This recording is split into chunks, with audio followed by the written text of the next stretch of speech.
Too many problems. I finna run away, but I will go solve them. Too many bad men and not enough friends. Lord save me, don't wanna lose my conscience. I just wanna dance under the sunset. Make nobody stop my enjoyment. Oh. That's why I sip my alcohol. I don't wanna reason bad things no more. I don't wanna go back to where I did before. Make nobody stress me, not disturb me, cha cha cha. I sip my alcohol. I don't wanna reason bad things no more. I don't wanna go back to where I did before. Make nobody stress me, not disturb me, cha cha cha.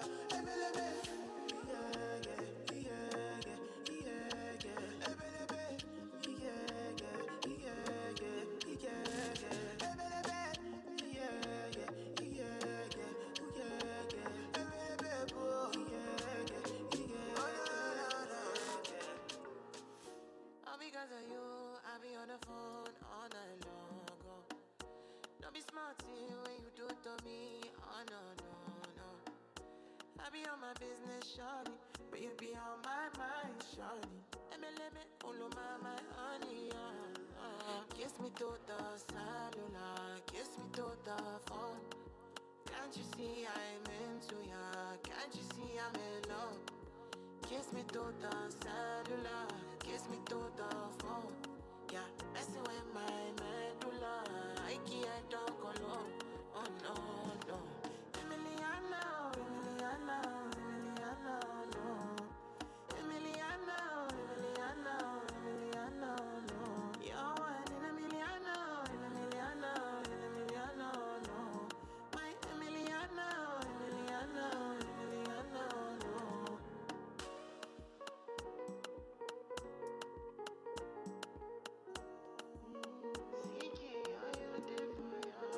Girl, I wanna know what it feel like, what it feel like.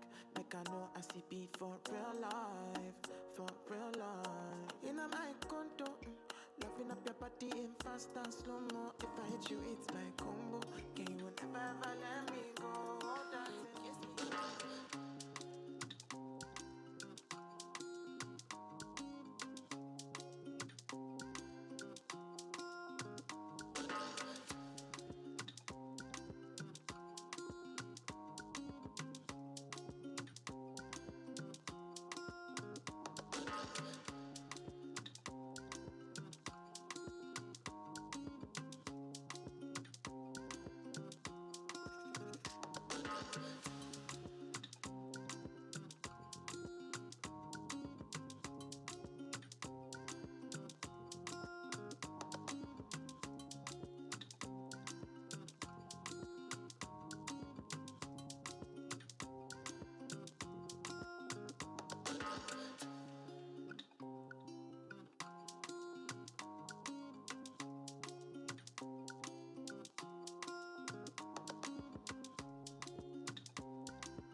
Students, lecturers, and viewers online.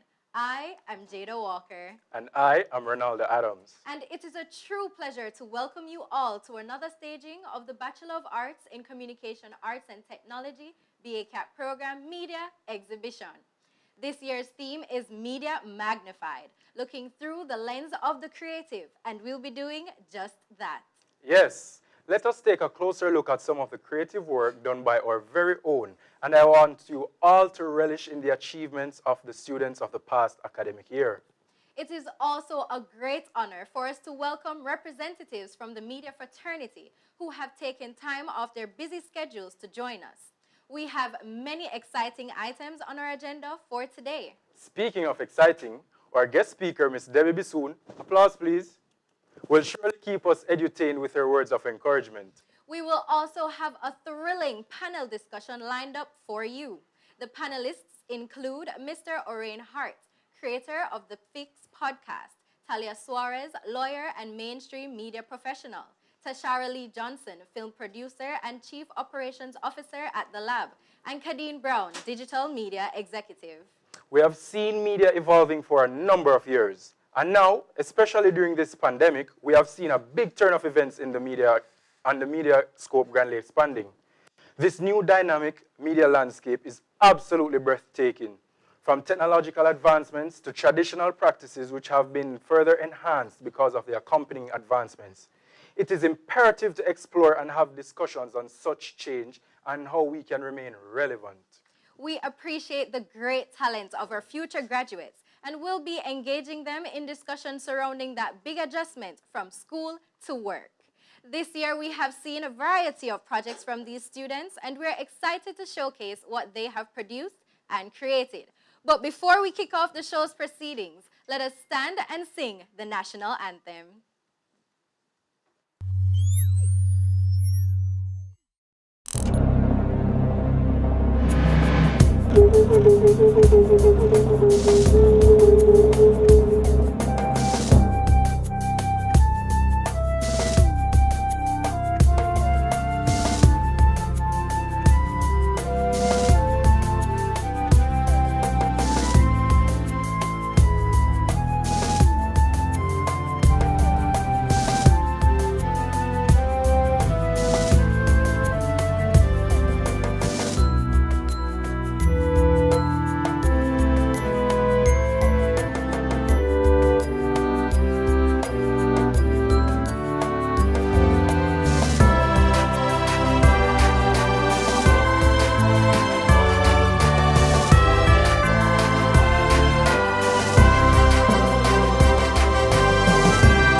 Event? I know, I am.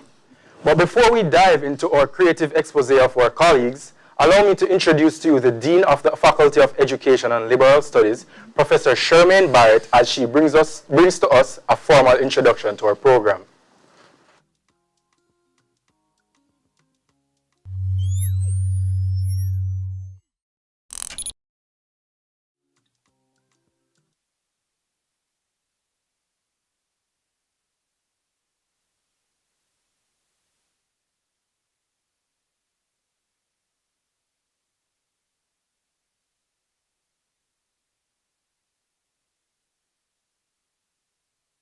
Mr. George Davis, President.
We here at UTech Jamaica pride ourselves in preparing work-ready graduates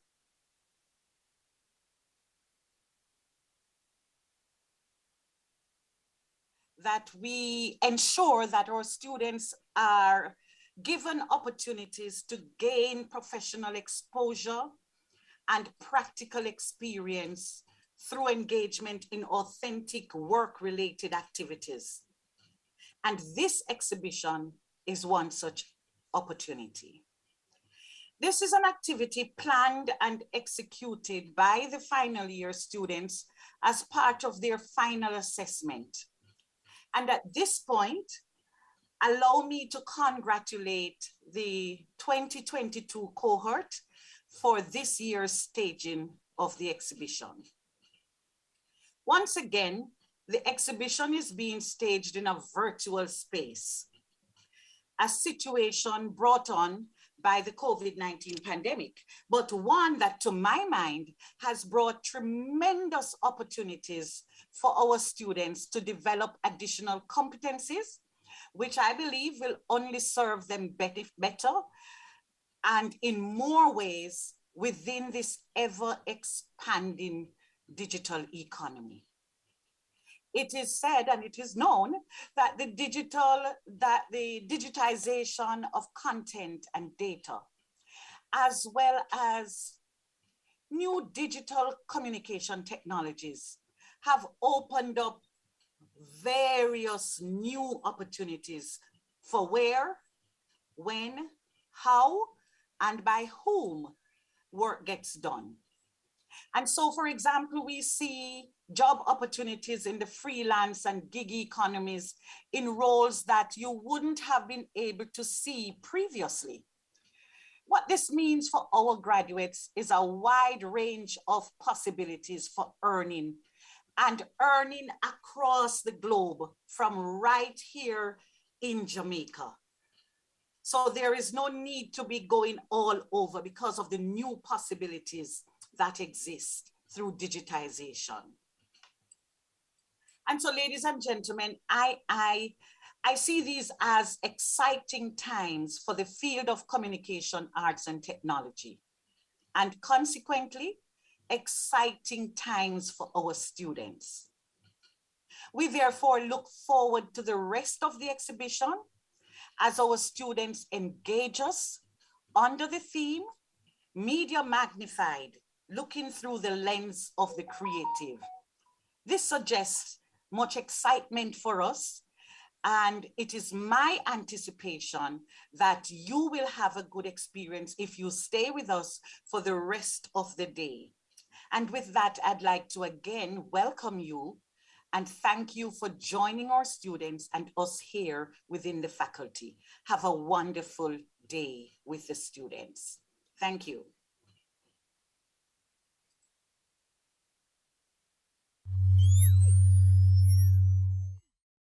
For that heartwarming introduction. Your leadership is the very foundation which keeps our BACAT program afloat, despite the many challenges and obstacles within our ever-changing local landscape. And to further reinforce this encouraging message, I think it is timely to introduce Mr. Robert Bobby Adelson Jr., Public Affairs Officer of the United States Embassy, as he gives his formal address.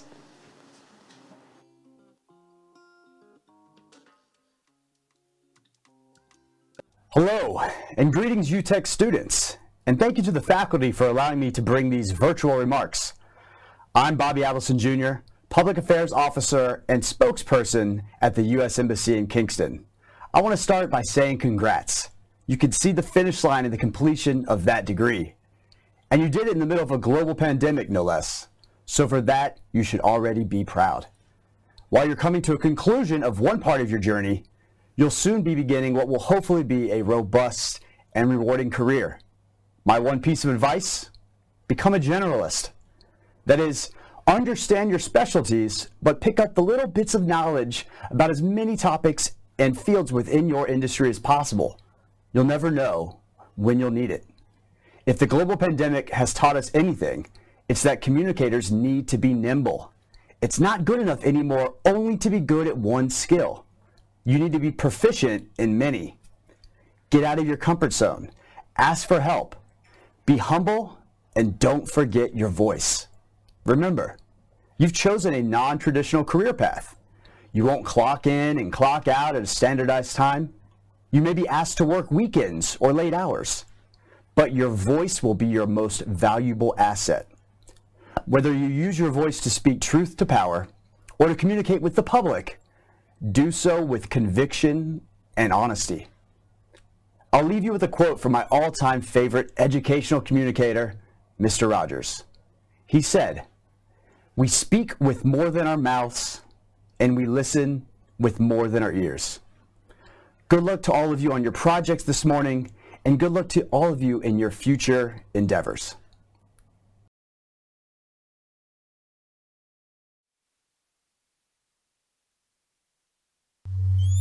We all can agree that this presentation was impeccable. A timely message from Mr. Adelson Jr.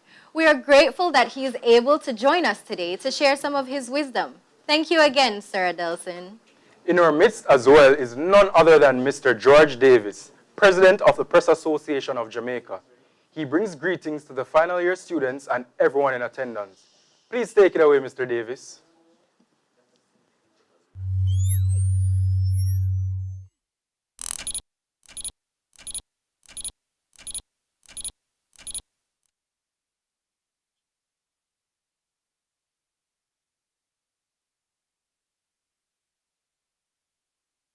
Mackenzie, and other distinguished guests who are here. Bobby Adelson Jr., our Public Affairs Section Leader at the U.S. Embassy in Kingston. Thank you for being a part of the event, and for those among who I've listed who are our hosts, thank you for having us. So I'm here to bring greetings on behalf of the Press Association of Jamaica, and more importantly, to give you a little bit of an industry insight into the areas that you'll all be coming into, either as entrepreneurs or to join an organization to take one of the jobs that have been created for your benefit. What is true is that most of you probably don't know, but should know, that this activity, organizing an exhibition of this kind, is perhaps the greatest and most beneficial thing, single course that you would have done in your entire program of study at the Faculty of Education and Liberal Studies, because of how accurately it mirrors the real world. And what do I mean by that? The real world is filled with people who criticize everything but offer no solutions. The real world is filled with people who see only problems, never seeing solutions. The real world is filled with people who can't meet deadlines, and so they compromise the ability of the group to function effectively. The real world is filled with people who come to meetings and come to discussions unprepared or underprepared, and so they retard the process of progress. The real world is filled with brilliant people, people with insight, people with an ability to grasp perspective. The real world is filled with people who are hard workers, people who are possibility thinkers, and people who you really feel good working in tandem with. All those kinds exist in the real world. And I mentioned that to say that the organizing of the exhibition requires you to interact with various people of various dispositions, of various skill sets, of various with various attitudes and appetites for work. This is what you're going to encounter in the real world. So this exhibition and putting it together mirrors most accurately the real world. What kind of industry are you coming into? It's an industry that is much different from the one I entered fresh out of UTech in 2005. I was 3 weeks upon leave, 3 weeks after leaving and completing my program. I got a job at Nationwide 90 FM, that was radio. And the industry I entered then, as I noted, much, much different. The world is much different. It's not so long, because I'm not that old. It was only 2005, not so long ago. But what is true is that the things and the tools that are available to you now entering into the first stage of your cycle as a professional, those tools, it's not that they weren't available to me because they could have existed but were not available. They didn't exist. I give you a simple example. In 2005, in 2006 rather, 2005, yes, it was 2006, when Asafa Powell, a UTech man, broke the world record in Athens. 9.77 is what he ran. Seems like a slow time now. It was the fastest time in the history of the world at that time. When he broke that record, there was no YouTube. There was no video for us to watch it on. We got the story from the BBC, the radio, and then we wrote it into the radio news, and then the whole country unless you had a satellite system or a cable system that could capture the channel that you could watch it on, which it didn't happen that way. The whole nation had to wait until prime time news, TVJ's prime time news in the evening to watch Asafa's world record run. Yeah, that's the kind of difference in the world that existed then and the world that we're talking about now and the industry. Another example, when I first put hands on the material that formed the Cuban light bulb story, Kern Spencer's thing in 2007, it was a fax machine that I got the paper through. I doubt a fax machine exists in any of the offices that are in the media houses anywhere across the length and breadth of the island. That's how different things are now compared to then, or then compared to now. The point I'm making is the technological tools, the way people think, the jobs that existed, the limited number of jobs that existed then relative to the wide array of options that exist now. You are entering a far more diverse, a far more accommodating, and perhaps better space than I was entering a cycle ago. So hope abounds, hope springs eternal. When you look at the fact that you are entering an industry where you are expected to be versatile and versatility is not being held against you. Many people in my time entering a news organization, they were required to be a specialist. You were either a specialist newsreader, which meant that you went to work to read the news alone. You were either a specialist reporter, which meant that you could write and gather news, but you couldn't present. So yeah, that was what you were expected to do. So there were these rigid roles and this structure that facilitated these rigid roles that you had to just fit into back then, as recently as 2005. That does not exist today. You all have some amazing skills. I'm telling you, when I look at the course of the program of study and what it is that you're exposed to, people are leaving a university where you're able to edit video and audio. You're able to do graphics. You're able to voice. You're able to present different things. You're able to do a range of things. Each of you leave this BACAT program with the ability to be your own mini media house. That's the range of things that you've been exposed to. Some of you have caught on when you're able to do parts of various things very well, and in real terms, you all are specialists across a multiplicity of areas. So then, you are in a better position. You are best poised of every generation that has come into this industry before to succeed, because you can innovate. You have been taught how to innovate. You've been given the tools to innovate, and there is nothing that is impossible for you right now, relative to the restrictions that we encounter. I want to use this occasion to tell you, to encourage you that, look, if you look at the field, if you look at the industry, you might say, but the industry is crowded. There are so many people, is there a job for me? That can't be your mindset, because you are all individually so skilled. You can create a job for yourself. You can create substantial income for yourself while waiting to satisfy your need to fit into a brick and mortar media house, if that is what you want to do. Or maybe you'll be so successful doing your own thing that you say, well, why do I need to tie down myself in a space for 8, 9, 10 hours a day when I have the freedom to do my own thing? So that's what I'm saying. The possibilities are endless for you. It's not that I envy you. I'm very happy for you that you've all been crafted and forged in this manner by the university, by the University of Technology, by FELS, Education and Liberal Studies. And I'm so proud of what you are potentially able to become. So what must you do in closing to ensure that you self-actualize, that you become your best self? Look, it doesn't matter the era.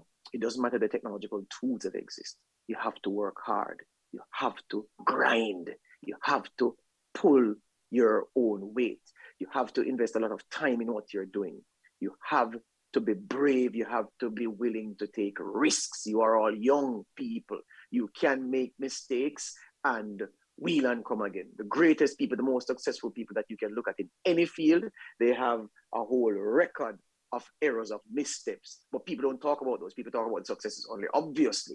But you have time to try something, it doesn't work, and you try something. And you can try 10 things, yeah, and rebound if none of those 10 things work. So don't be afraid to try and not succeed the first time. You have to be patient. You have to be patient, yeah? And know that you're young. You have all these skills. You have all these ideas in your head. There are all these possibilities. And you may be saying to yourself that, boy, you know what? I just think that, my time is now. I have to grab the bull by the horn now. No. Why grab the bull by the horn now when you can rope the bull sometime later? Yeah. So that's my message to you today as I bring greetings, and I wish you all the success in the program. I wish for you that you will appreciate the quality of training that you've been given. Think of yourself as leaving UTech with training. Don't think of yourself as leaving UTech with a degree. I mean, what use is a degree? You have training. You've been exposed to areas about how to apply your skills. And if none of you don't succeed, I'll be very disappointed. I expect everybody to be successful because you all can in your own way. And success, of course, is measured by different matrices these days. So, boy, I'm so excited, and I'm so very happy that my alma mater, UTech, is producing people of the caliber that I know. I know some of you individually, and I've been told some things about other people from the people I know very well. And your friends talk about you with such passion. Oh, that so-and-so, he's really, really good. And that girl, she can... I'm happy. I'm proud. And I'll end it here. All right? Thank you.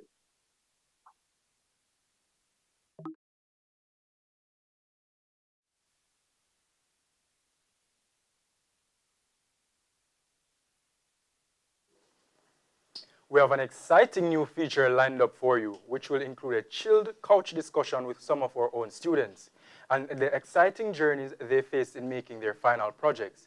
Projects which will be soon on display. Well, Anna, don't rush the show. We have another very esteemed guest reigning from the High Commission of Canada. Let us all welcome Her Excellency, Emina Tadakovich, as she brings her remarks. You and sorry, I heard the music going. Thank you and good morning, all protocols observed.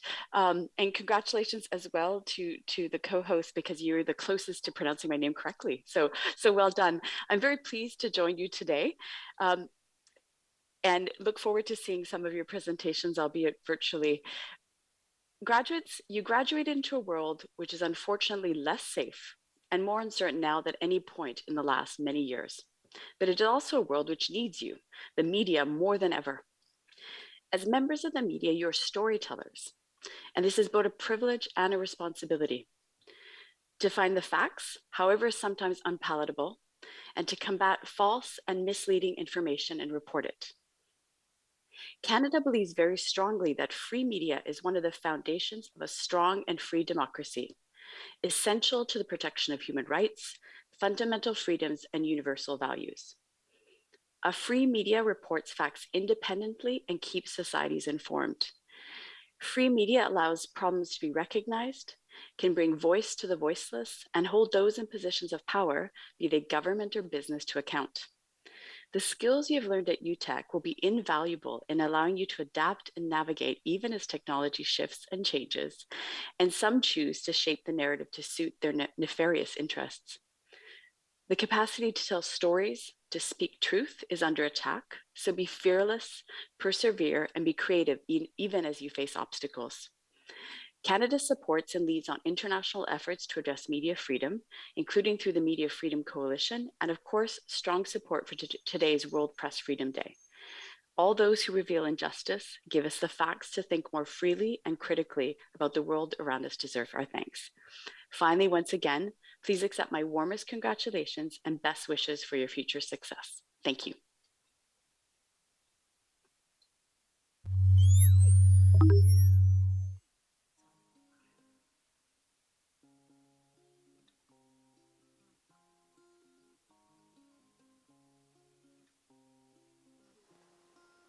We will now take a short break from regular proceedings and turn our focus to the couch discussion with some of our very own final year students.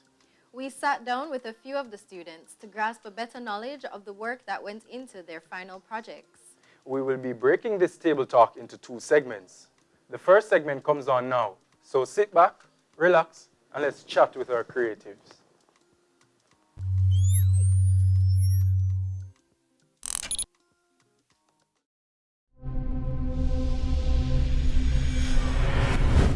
In our midst, there are three members of the class of 2022. From my far right, we have Kimani Booth, Brittany Jackson, and Devontae Davis. What a journey it has been, guys. Oh my God, right? But we're finally here, though. Thank God. All right, so my first question will go to you, Mr. Booth. Right, what has been the highlight of your BACAT experience? All right, so the highlight of my BACAT experience would most definitely be my media project, which is a short film, which is my first major, let's call it my debut film. No, not call it. It is my debut film, right?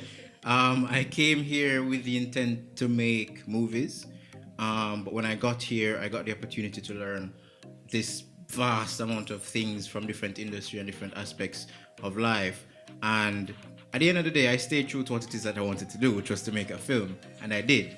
So I'm grateful for that. That has definitely been the highlight of my experience here. And yeah. Awesome sauce. How about you, Ms. Jackson? For me, I would say the highlight of my BACAT experience would be meeting all these brilliant people and working together on various projects with them, knowing their ideas and opinions on things and respecting that. Also, I would say the support system that I have from my lecturers from first year until fourth year. I've been presented with various opportunities where I'm able to network with media professionals, and that is something that I am really, really grateful for and enjoy.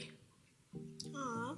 I share the same sentiments as Brittany and Kimani, actually. So networking and meeting new friends and also being exposed to the industry are definitely some parts of my highlight. But what stood out most to me was discovering my passion. So when I just started university, I wasn't sure exactly which area of media I wanted to be a part of. But BCAT really exposed me and, nurtured me in a way in which I am definitely sure what I want to do. So now I'm a producer. I'm so into production. Right, so unearthing hidden passions, building bonds, and also working with what your passion is, right? It sounds pretty much like the university experience that one ought to receive and withhold and all of that. So my second question, what aspect of the BACAT program you find yourself leaning towards career-wise? Definitely production. Definitely production, yeah. For me, I am not too sure yet, but I believe BACAT has prepared me to be a multifaceted media professional, and that is something that I really, really appreciate. I mean, I have experience in journalism, advertising, and public relations, and that for me, when I look at it, I think I would probably lean towards advertising, but most of my peers know me for journalism. Well, I think it's more advertising. It's definitely production for me. When I started out, however, I was more interested in public relation, and as Brittany just said, we're multifaceted, so it's any area, but my key interest is production. So we have journalists, producers, and advertisers among us. Going to the meat of the matter, the reason why we're all here, tell me a little story or a little synopsis of what your media projects are about. First, Mr. Booth. My media project, a short film, is about, it's a little bit of culture with real world experiences. So I pick a scenario from life that most people, if not majority / most, the whole thing, something that we experience, and I just sprinkle some proverbs in there. Because you always hear your grandmother or your auntie or somebody say these proverbs to you, and most people probably not even know what they mean. Some people, well, not most, some. I've been in Kingston for like 5 years now, and believe me, half of them don't know no proverb. So my film... Shade! You meant that. Leave the tone, people, by the way. So it was a film meant to show real world scenarios and how these cultural proverbs, these things that are not really native, but the ones that are specific to Jamaica here, how they apply and how they're evident in everyday lives and how they help, etc., etc., what they teach as well. So that's what my media project is about. Ms. Jackson. My media project is a menstrual matters campaign. It is a campaign essentially about helping girls in need of menstrual products in high schools, I realized that many girls are affected by something called period poverty, where they lack access to basic menstrual products, sanitary facilities, and information regarding menstruation. And I saw that as a opportunity for me to help these girls in need get access to free period products basically in schools, so they don't have to miss out on an education because of their periods. So cool. Wish I had that. Pads are so expensive. My media project My media project is a documentary film entitled Taking the Stand in the Case of Jamaica's Rape Culture. So essentially it's about rape culture obviously, but the undertone is juxtaposing it with the current sexual offense law that Jamaica has in place. So I'm very passionate about social oppressions, and as a producer I see film as a medium in which to challenge different social norms, right? Rape culture in Jamaica is like a pandemic in where we accept certain situation and trivialize it. So it's essentially taking something that's often put on the periphery of life and put it in the center so people can get attention and gain knowledge and understanding of what the issue is actually is. Yeah. You know what I'm sensing from all these media projects, guys? A lot of sentimental value, right? Kemani, he spoke about Proverbs. Brittany, the whole menstrual cycle and all that, and also you, Miss Davies, to the rape culture. And I always believe that where creativity lives is where passion is, right? And I admire that about that. So indeed, BACAT program, what I'm getting from these students, it does live up to that billing. This is the end of segment 1 of Get Real with BACAT. I just want to say a special thanks to you, Kemani Booth, Brittany Jackson, and also Devante Davis. We want to extend a big thank you to our viewers for tuning in to segment 1 again of Get Real with BACAT. Segment 2 is yet to come. Up next, the guest speaker's presentation will soon come.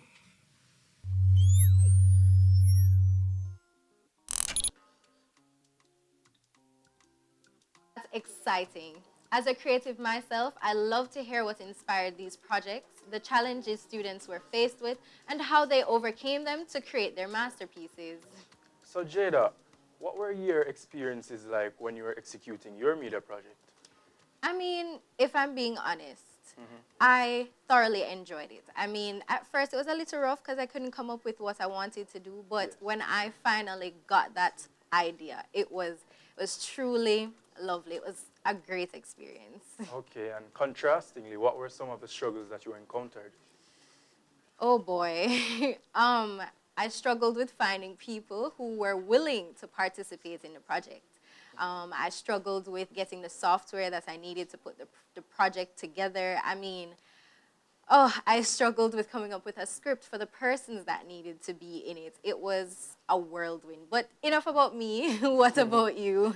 Well, personally, my greatest challenge was one of my interviewees, one of my guests, they actually contracted COVID, the virus.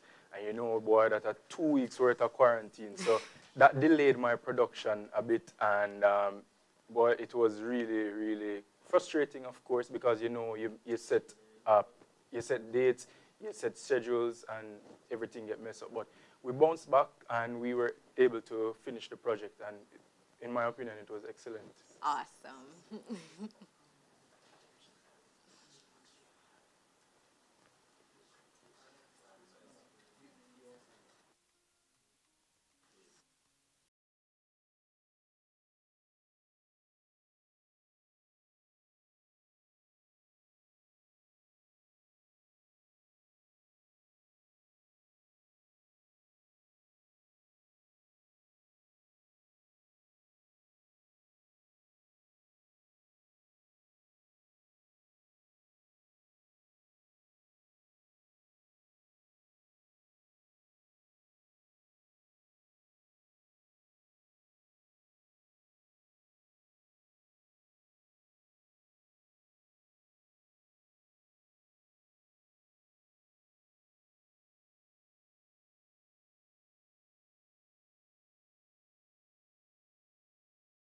in corporate communications.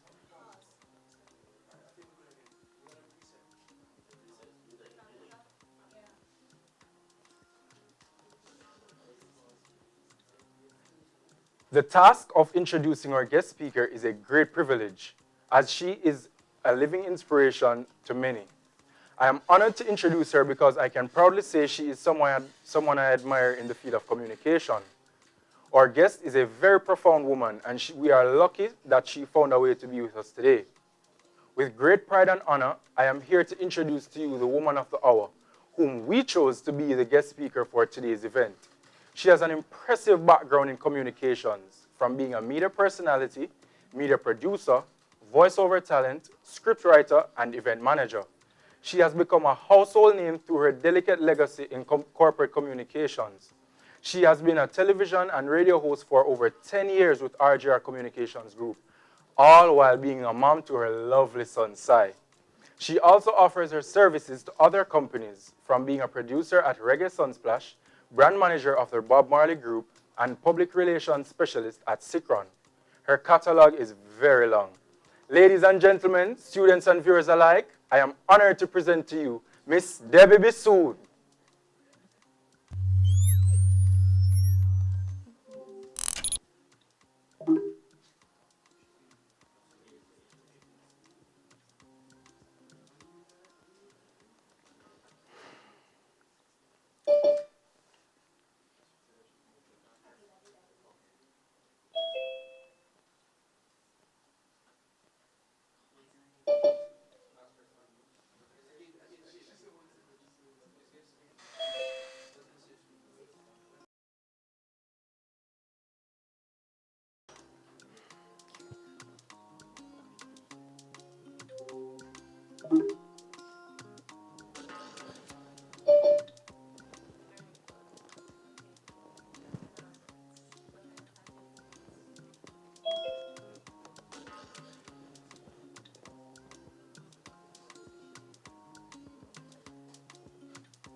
Okay, I am back.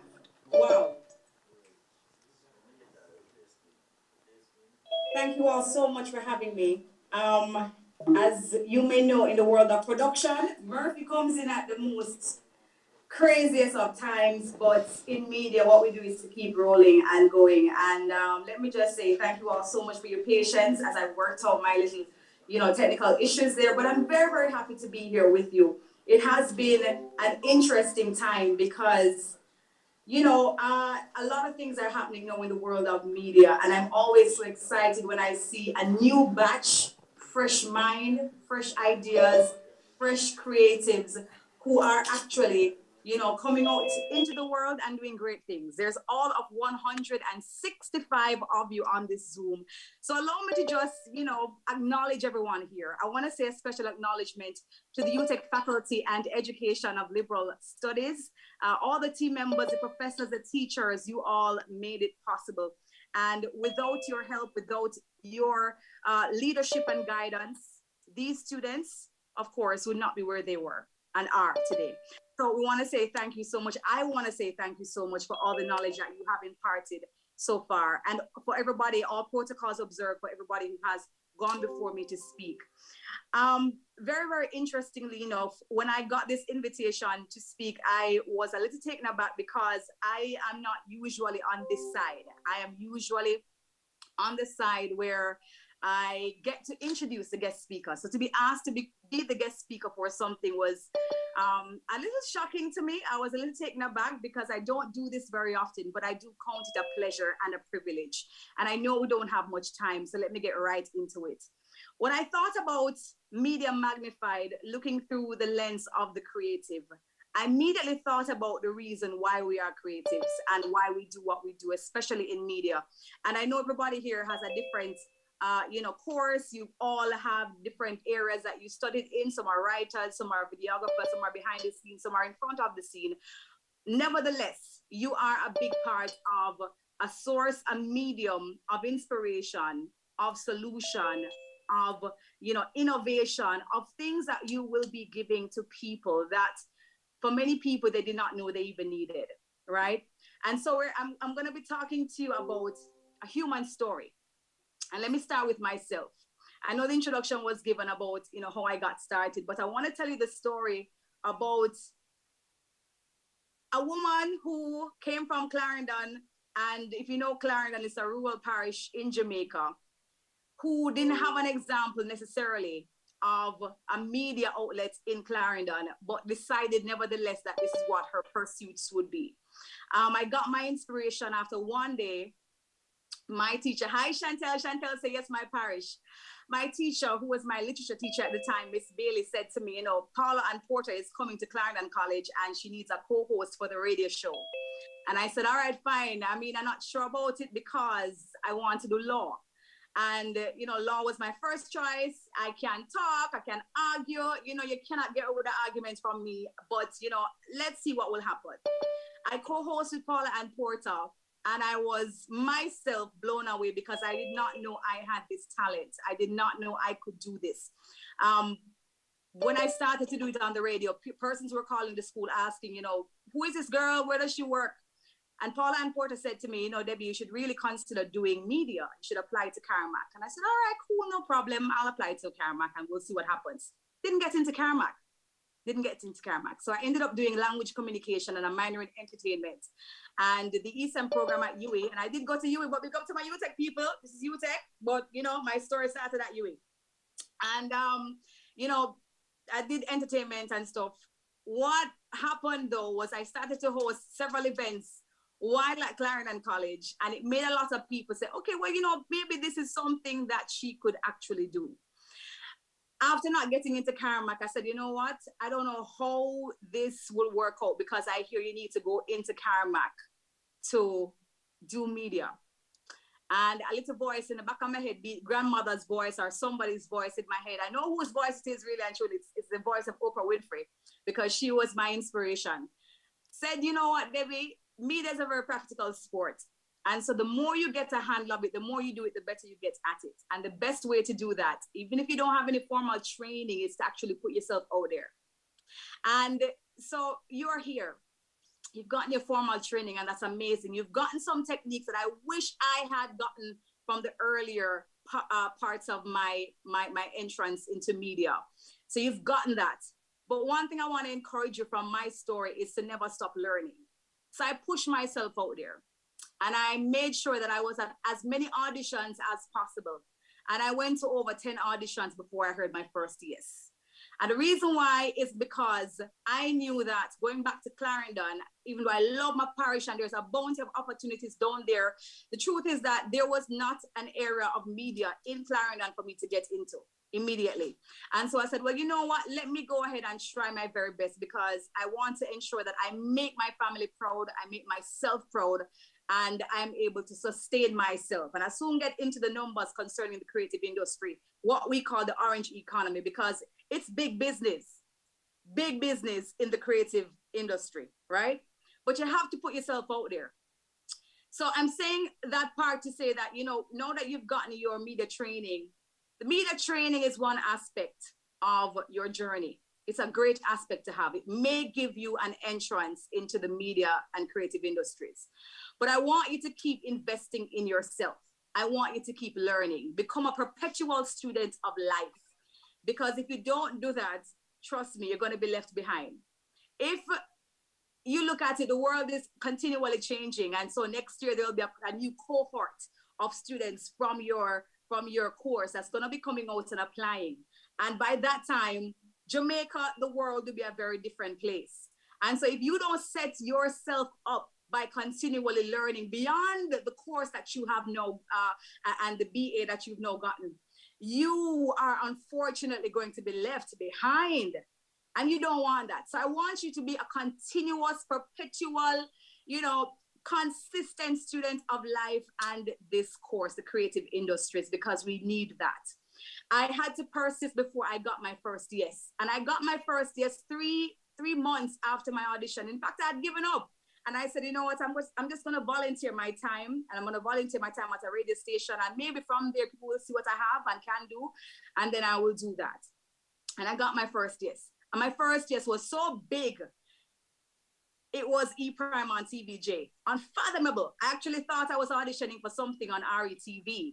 And when Trevor Johnson from TVJ called me and said, hey, we need a new host for E Prime on TVJ, you're starting tomorrow. And I'm like, God, but I've never read a teleprompter in my life. I've never done these things that, normal media students would go through. But I said, listen, if the door opened, I just need to do one thing. I just need to step inside. I just need to just go forward and step inside that door. And I'm going to stop the noise. I'm going to shut up and I'm going to learn. I'm going to investigate what I can, and I'm going to watch the other presenters.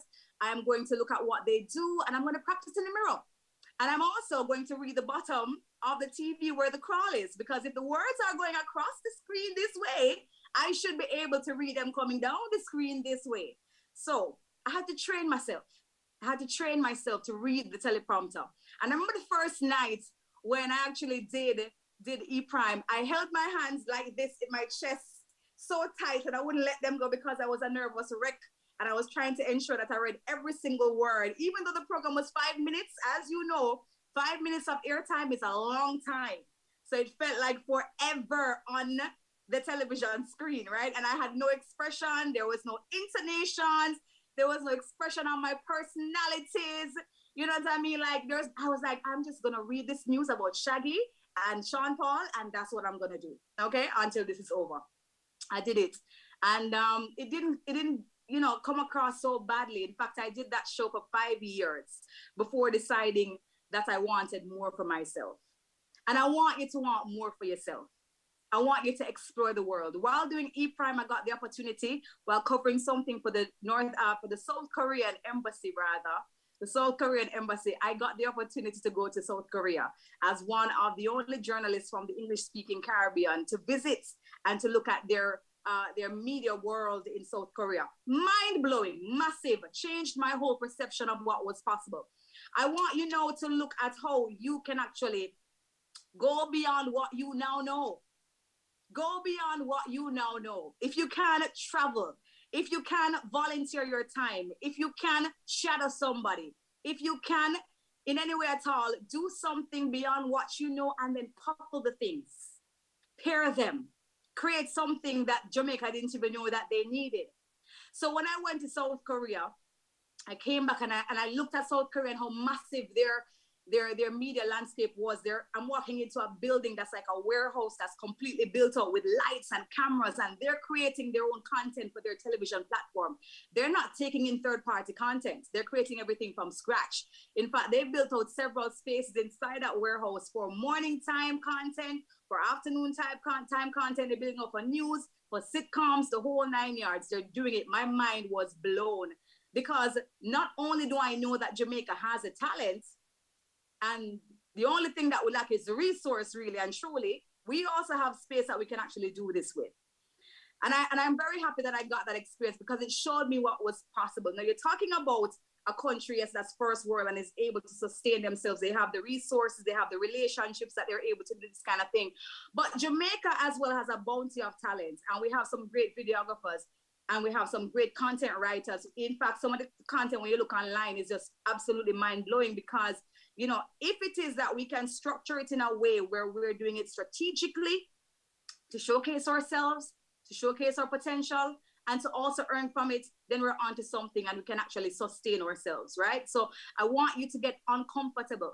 Even though you're coming out of UTech, you have your BA in media and something in the creative industries, I want you to get uncomfortable and try to aspire for something that you wouldn't even think was possible. I want you to look across the ocean. The fact is, Jamaica is amazing. We have an incredible cultural equity here with Brand Jamaica.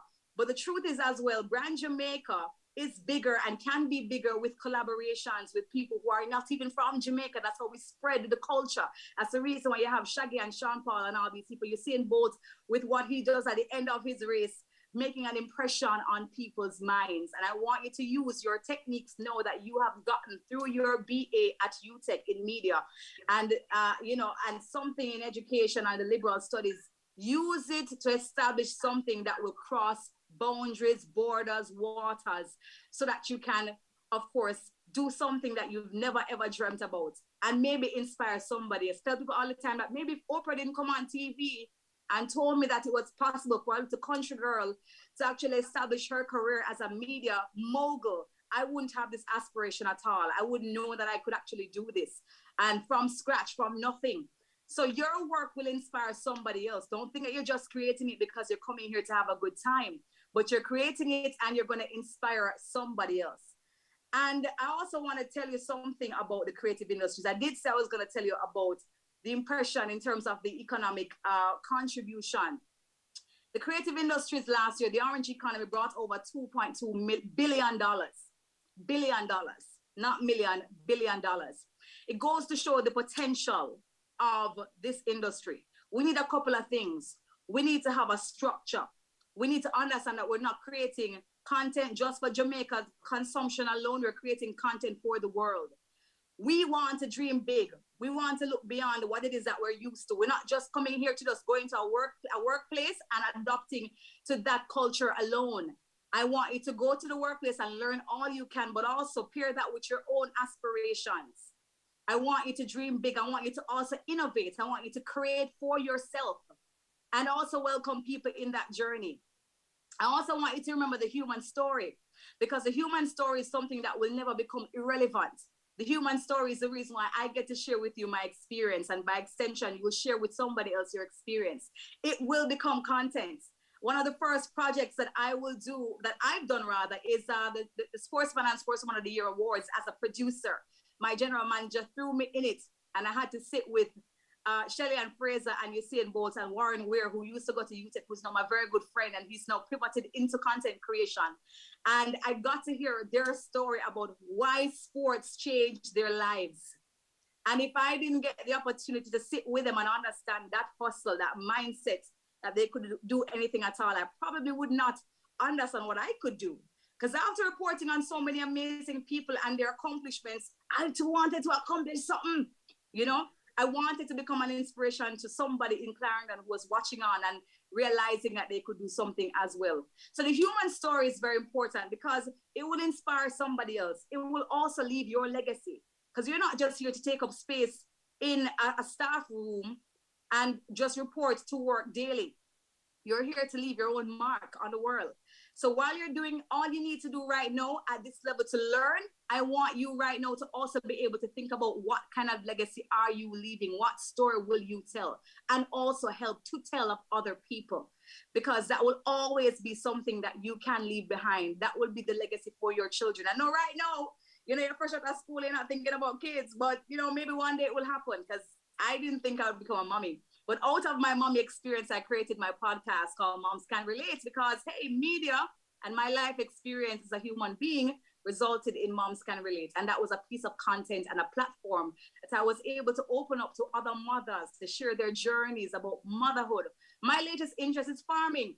And people may look at it and be like, Debbie Bissoon, why is she not farming? Like, what's that about? The fact is, I do media. And I had an experience of a father who utilized farming to sustain his family. And also my grandmother, who was a traditional Indian woman, making everything from scratch. And why wouldn't I give that to the world? Why wouldn't I want to be able to tell my son that you need to eat what you grow and grow what you eat, because it will contribute to your overall wellness and your health? You know, I've done the concerts. I've done the Bob Marley Museum. I was a brand manager there because I wanted to understand the business side of entertainment. I wanted to see beyond just reporting on what everybody has done, how they did it. It's very important that you know, you extend yourself beyond reporting and beyond just regurgitating the content that is out there, but to also understand how it works, what makes the wheel turn. You know, what about registering my trademarks and copywriting my innovation and my creations? Get into the knowledge of that as well. Get into the knowledge of the business side of entertainment. Don't take it for granted, because you don't want to get this later on. You want to get it now, you know? And also, while you are here, you've made friends, you've made networks. Find somebody who has done law. Find somebody who has done accounting. Create a business. Grab your friend who's a good writer. Grab your friend who's a good videographer. Grab your friend who's a good editor and start a business right now where you are. It's scary. You won't have all the resources and you won't have all the things that you need. I'm wrapping up. You won't have all the things that you need. But start right now in creating something. Dottie Berry started his show on UE campus with his a little first time video something. Trust me, like when we used to watch him up and down inside the courtyard taking interviews, we were like, what is this guy doing? But he had one big break with Tessanchin calling him out, and he was amazing. He blew up. No,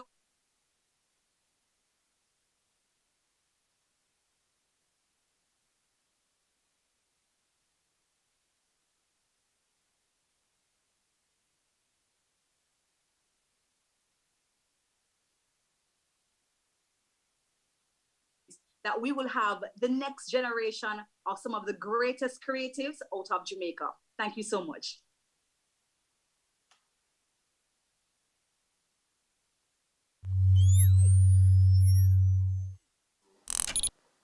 Thank you for those powerful words, Ms. Bissoul. I am pretty sure your message will resonate well, not only with the students here, but everyone in attendance. We're glad to have you, and we appreciate you taking the time off to join us today. The next item on our program is a formal address from our program director, Ms. Marilyn Facey. She worked very closely with these students to ensure they were aware of what is required for their final project, and she offered instrumental support that I'm sure the students benefited from greatly.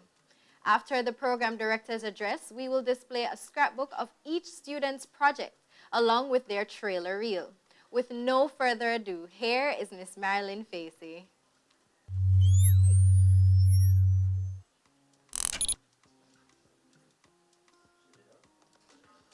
Thank you. All protocols observed, colleagues, students, guests. I'd actually like to start by highlighting a few gems from Ms. Bisoon, our guest speaker's statements just now. So, media is a practical sport. Keep learning. Become a perpetual student of life. Explore the world. Go beyond what you now know. Try to aspire for something you didn't think was possible. Inspire someone.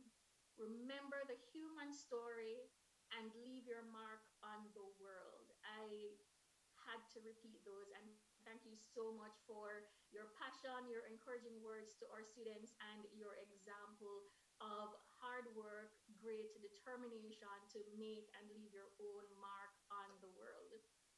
No, I am in an interesting position today. I wear a few hats: program director, media project lecturer, and the media project 2, which is where the projects come out, coordinator. But this unique vantage point has afforded me the opportunity to see this batch mature from first year to final year students. They developed their projects from a germ of an idea, and I can now watch these projects come alive as capstone productions. The journey, they will tell you, has not been an easy one, but they have been guided by knowledgeable and experienced staff members here in the Bachelor of Arts in Communication, Arts and Technology, BACAT, at the University of Technology, Jamaica. As such, though we're not at the end yet, I'd like to say thank you. Thank you to Mr. Joshua Paul, who along with Ms. Megan Thomas have guided the students in the production of this, the 2022 Final Year Students Exhibition. Thanks to the technologists led by Mr. Lennox Haldane, to all the project supervisors and evaluators, to our head of school, Dr. Clover Jones Mackenzie, her assistant, Ms. Rashana Jarrett, and the other admin support who guide the parts of the exhibit that you don't get to see. Your contribution to this project was invaluable. Today, the BACAT students are on display, not just their projects, but their skills. They have planned, marketed, scripted, and produced this entire event. They are the stage managers, hosts, camera and sound operators. They are managing the live and online aspects of this exhibition. It is truly the culmination of all their years of study in the program. It is now my pleasure to give you a sneak peek into some of the top submissions for 2022. Now, you'll get an opportunity to explore these projects in full following the opening ceremony, but this, as it is our second virtual exhibition, and hopefully by next year, we'll be back to offering this experience in dual modality. Despite the challenges,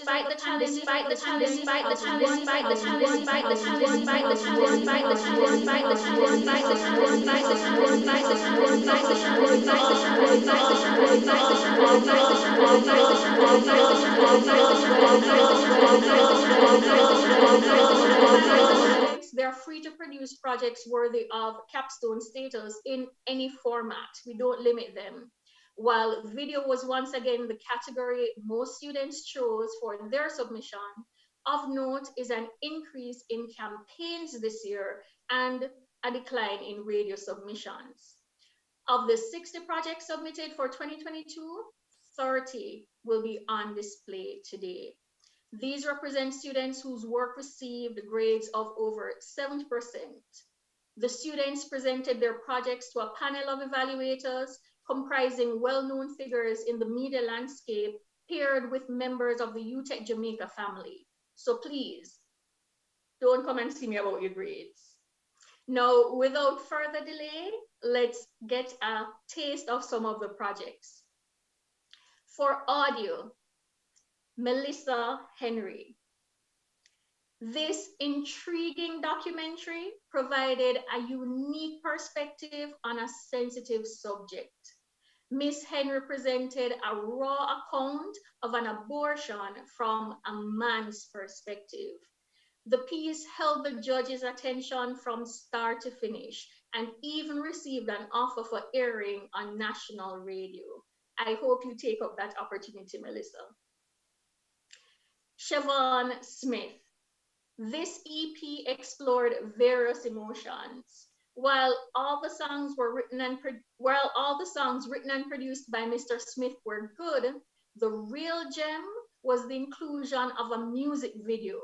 This exceeded the audio requirements for the final project. I'm sure you will enjoy. For web and multimedia, we have one project being highlighted, and that is Daniel Mullins. Now, one evaluator stated that this project was, quote, a brilliant concept and a good keepsake for students, which really should be developed and extended beyond this year group. Overall, I love the features of the site and the variety of media included. The website was functional and user-friendly. Good job, Daniel. For video, we have 3 projects being highlighted. Devontae Davis. Now, the evaluator stated that Miss Davis's project, Taking the Stand in the Case of Jamaica's Rape Culture, had a very good opening and use of background graphic design. It was a unique way to portray the issue at hand and utilized a variety of authorities to speak on the subject. I love how she incorporated statistics through the use of graphics, how she used newspaper clippings and screenshots from social media to make the piece more interesting, end quote. Kiwane Nelson. With a good concept and a clear storyline, Mr. Nelson placed the issues often navigated behind the scenes to the forefront in his examination of exploitation of talent in the entertainment industry.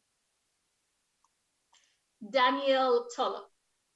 This exploration of dance movement therapy was visually appealing, interestingly told, and a well-expressed idea. It had a great selection of guests and, of course, good use of B-roll. The next category is text and images. Dwayne Clark and Daryl Brooks. Now, Dwayne Clark's Self-Healing is a book of poems written and illustrated by him. Now, while he has been writing for some time, Mr. Clark taught himself the style of line art that he used in his 34-page book of original poems. quote, dealing with the issues of self-awareness and mental health. One evaluator stated that all the images were original and the themes of the poems were selected from personal experiences. The book is worthy of publishing, end quote. Darrell Brooks, he excavated the issues within. In this collection of audio poems with accompanying motion graphics and illustrations. Now, the poems dealt with depression and other mental health challenges. While the poems on their own were strong, the accompanying images were striking, and the various elements of the submission will surely leave a lasting impression on its audience. The final category is campaign, and we will highlight 3 students in this category as well. First, Shanoy Smith, To My Better Self campaign. This used letter writing and positive messages to inspire recent graduates to win in life through developing good habits. The promotional materials, on-campus activities, audience participation, and overall presentation of this project is worthy of mention. Dave Henry. Dave's Don't Be That Guy campaign looked at the harassment of women by targeting young men. The face-to-face event saw participation from a lively group of men and was equal parts animated and serious conversation. While not much progress could be made in a single day, the event provided a platform for an important discussion to take place openly and it should be continued. Audience suggestions included a social experiment and other ways to move the project forward.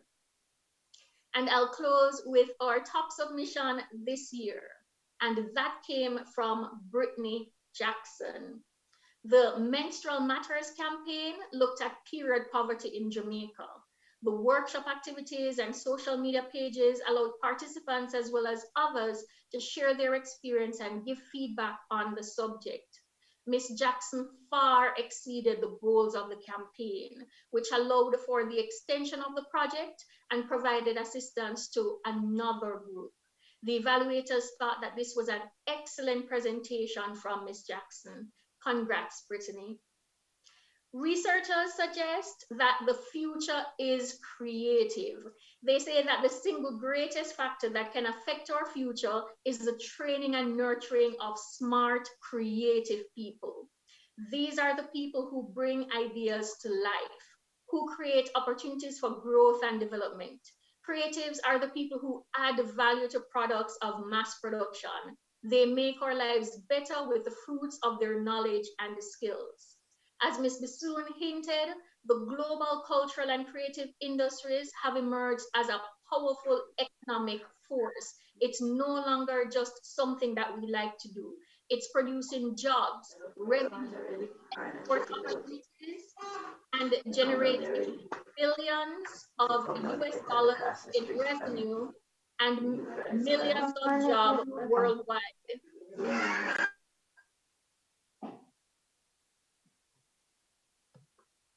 Now, I grew up with the phrase content is king, and the pandemic has propelled many creatives to the fore of their industries. The content creative, the one who has the knowledge and the skills to bring ideas to life and monetize them, has a sure advantage in today's world and will be the leader of tomorrow's industry. As practitioner, lecturer, and program director, I have had the privilege of guiding a few hundred creatives over the past 5 years. I have every faith in your drive and abilities. Go forth and make your mark on the world. What you produce will live on and influence generations to come. Thank you. We up, yeah, free up, yeah. Balenciaga, Pam destructor. Who them taboos get it up, yeah. Hey, yeah. Fiesta, forever. Party, whenever, when we're together. Yeah, coming from the way.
yeah. Roots and chalice pan the mix.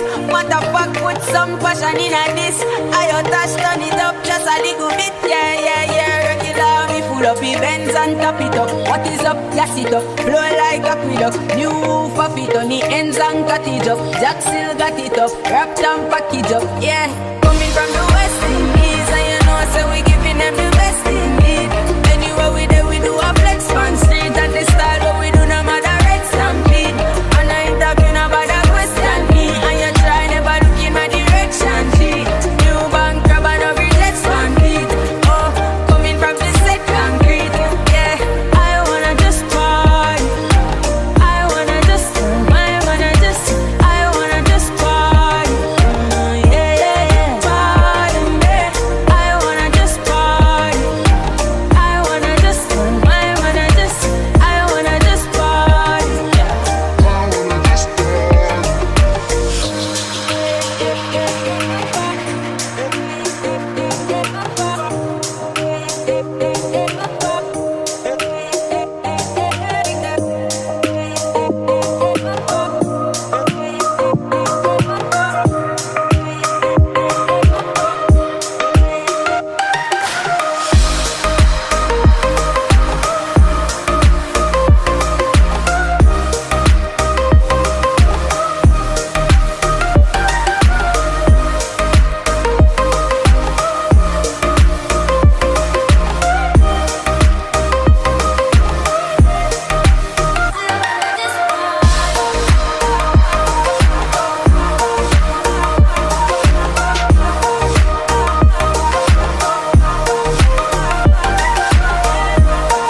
Wow, those were truly some moments to remember.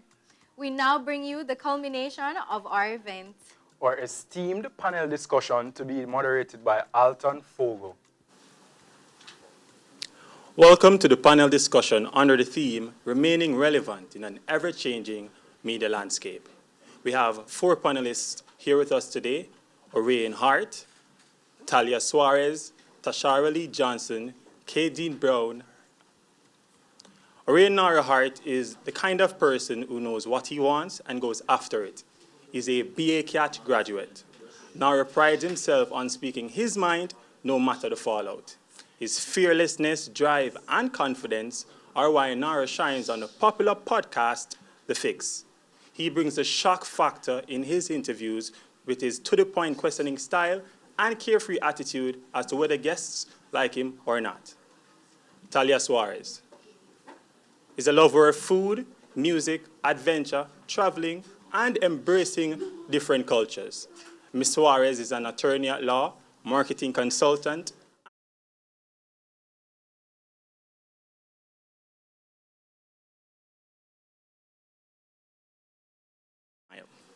the host of the hit reality weight loss TV show, Losing It, and the presenter/producer for Fame 95 FM's E-Blaze, the ultimate media professional. She has also taken her media skills internationally, where she has worked with Canada's first black entertainment station, Fever TV, hosting features for Canada's Caribana, Cuba's hot tourist spot, and Brazil's Carnival.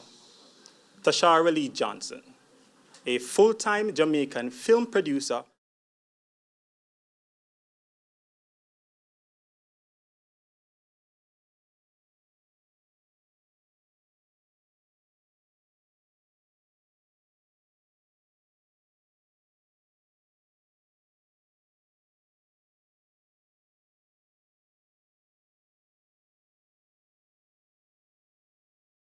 She's a graduate of Carrimack UWI with a bachelor's degree in media and communications and a minor in international relations.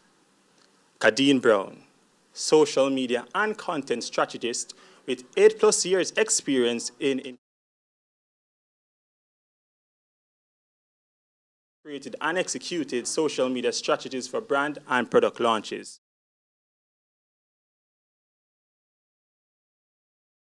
Ambassadors and influencers.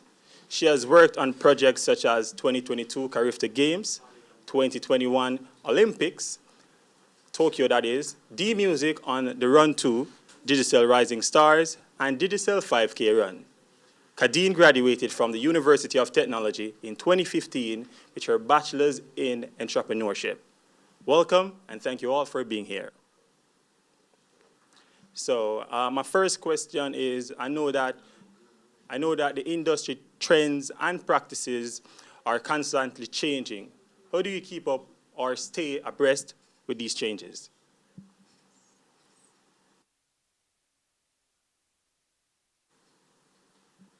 And Tashara, Lee, Ms. Johnson? Sure. Hi, good morning. Thank you guys for having me.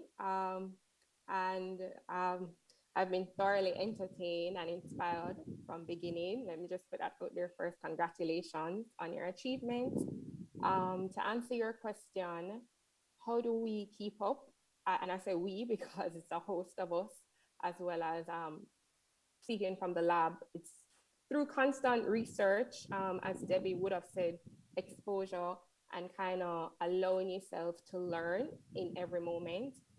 There's a lot of information out there, and so you do have to decipher like what's factual, what is not. But doing a lot of fact checks and remaining close to credible sources is definitely one way of keeping up. Additionally, just keeping abreast of trends, pushing yourself to experience sessions or doing workshops, just being out there. Those are some of the ways that we keep up with the media landscape and its evolving state. Thank you for that, Ms. Johnson. Mr. Hart, you can take the floor. The question remains, knowing the industry trends and practices are constantly changing, how do you keep or stay abreast with these changes?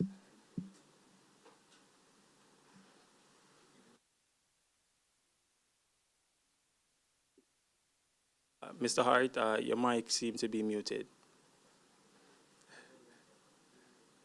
The fix.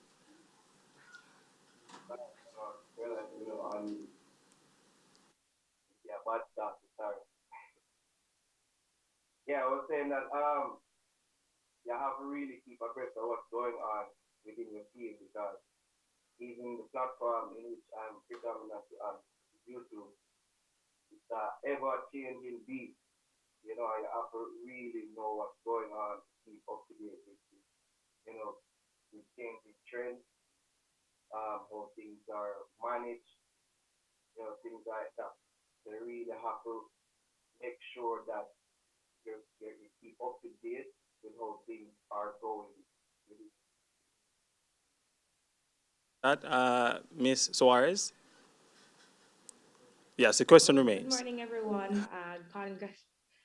Congratulations to you all as well. I mean, you are ready for the world, ready to embark on a new journey. I'm sure you're all excited.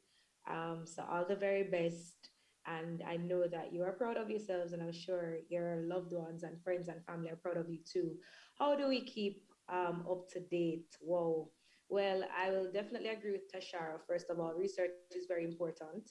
The relationships that you build with people over time as well will help you to keep up to date because, for example, in journalism, there will be something big coming, something hot, something trending, something new. And guess what? Because of the relationship that you have with this person, they'll want to give it to you first.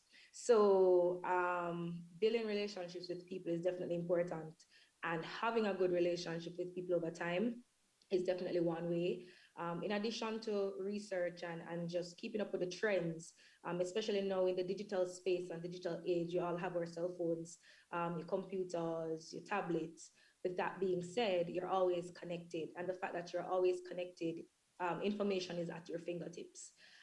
It's at your disposal. So therefore, don't limit yourself, but always, I mean, one of the things that I enjoy doing is sometimes going on to CNN's website, just to see what's new, what's happening, especially just clicking on not only entertainment or lifestyle or sports, but technology. So you'll actually see what's coming, what's happening. So research is very important. And I'll say investing in yourself. You really have to always be on top of your game by investing in yourself. And investing in yourself can be in a variety of ways, whether it's brushing up on speech, or whether it is your look, or whether it is just the products that you have working with, or the items that you have working in. But don't be afraid to ever invest in yourself, so when that opportunity comes, then you're able to keep up. So yeah. Thank you so much for that, Ms. Suarez. Ms. Brown, I know you're in the digital space, but yes, give us an insight as to how you keep moving with the space. One, keeping up with popular social media sites like Social Media Today, where they will give out that information on new trends or having case studies of what's working, what's not working, evaluating campaigns. So Social Media Today, HubSpot. I also agree with Talia, reinvesting in yourself, so doing different courses that are available, either paid or free.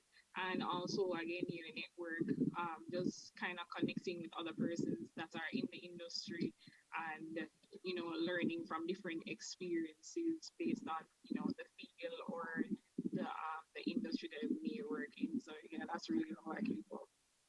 So research and investing in ourselves is a big part, with keeping abreast with these changes. My second question is, what are some of the best tools to hone as a professional going into media? Ms. Johnson? Yeah. Okay. Some of the best tools I would say are definitely self tools. I would say at core, it's your values, to own in any profession, particularly media. I would say in anything, if you are passionate and if it's your purpose, you have to work hard. You have to work hard, and hard work doesn't stop. I think integrity is very huge. It speaks to character and it helps to build and foster relationships. And definitely perseverance, taking risks, just general value tools. Of course, investing in yourself and educating. The more technical things are or like bonuses, but I think value speaks volume in any profession. And I think having that and using that as a staple helps you to climb a lot of mountains that just maybe education alone wouldn't help you to pass. Yeah. Right, so going with the order for the first question, it remains. So, Mr. Hart, you can tell us what are some of the best tools to hone as a media practitioner. This is overall past, present, or near future energy. This could be you going through this. This could be someone that you're attached to, someone you detached from, and someone that wants to come towards you. Mr. Hart? Hello? Hear me? Yes, we're hearing you perfectly now. I was saying that the biggest tool to me is the brain right here.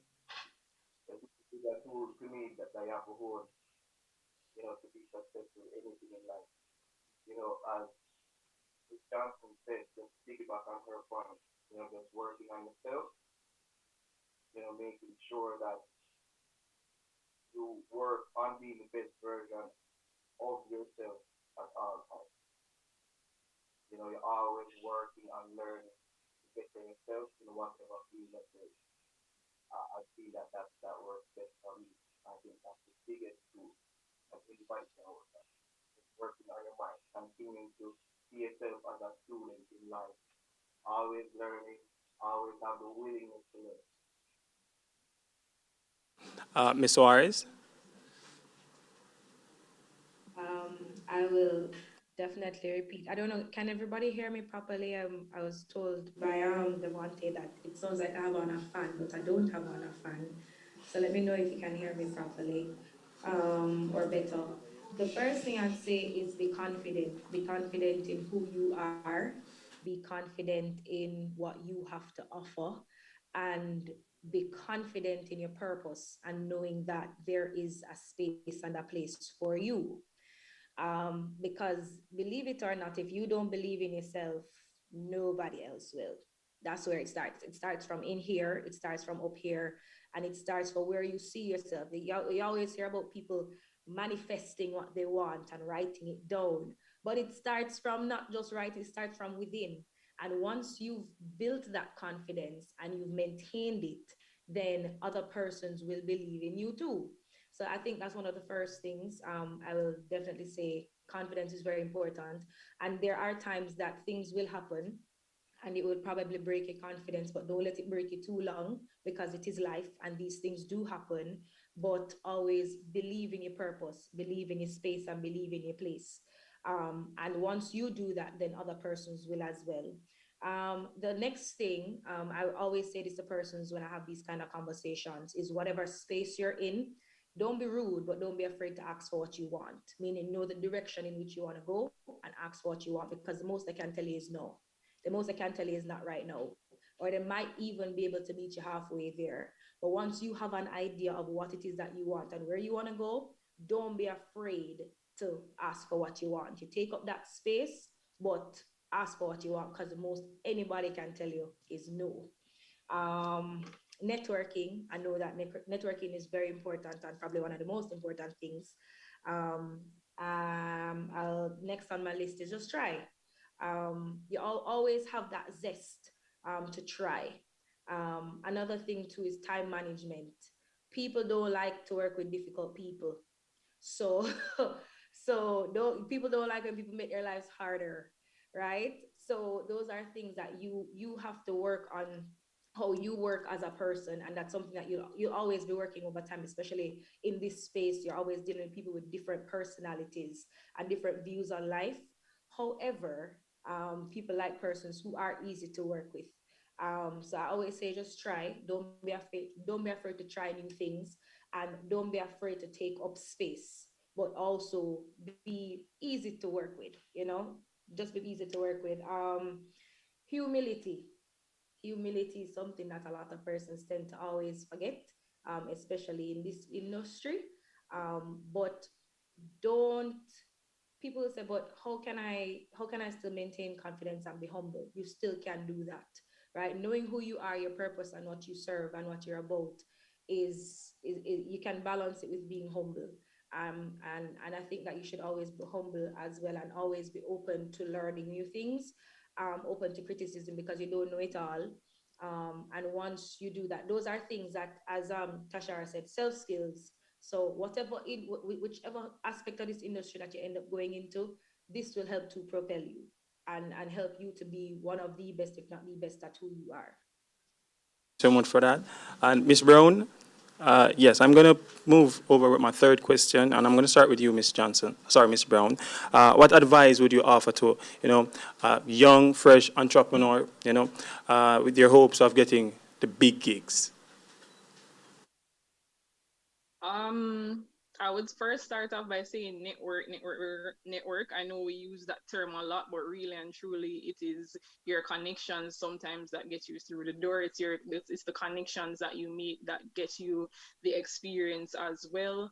And I know, because COVID has literally put a pause on school for the last 2 years in terms of physically, but we have the internet now, and it's way easier now to connect with professionals in this space now than it probably was when I was at UTech, because have the internet, you have places like LinkedIn, so take a step further other than just adding them as a connection on LinkedIn. Send a message saying I want to get the experience.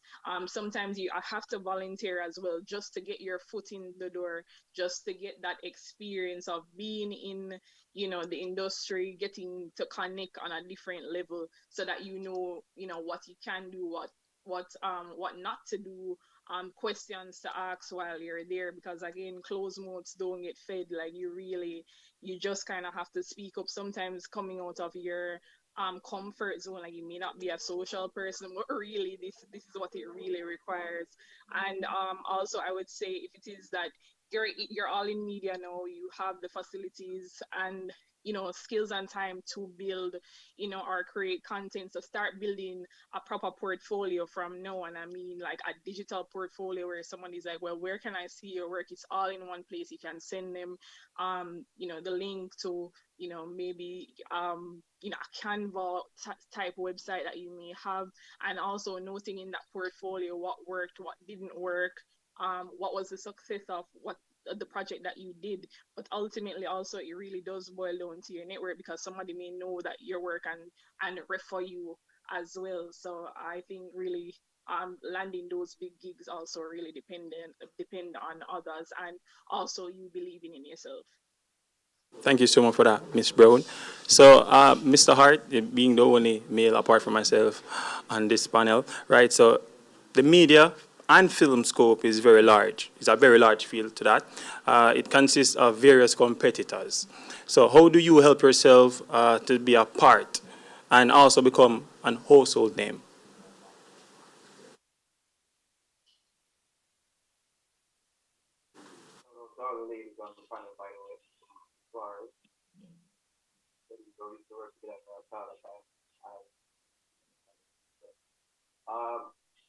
So with me, it was just about being myself and being fearless. Being in this business or in this industry, usually if you're not connected to a certain media, a certain established media house, people tend to not want to give you a chance or look down upon it, or look down on it because of my own. I could be in your view or whatever. But you have to be confident, you have to be fearless in what you do. So that's what worked for me. I knew that within myself, I knew that I had the personality to stand out from what was out there. That was aided as well by doing market research, by analyzing what's out there and understanding what's there and what I can offer to the team that would set me apart, that would stand out.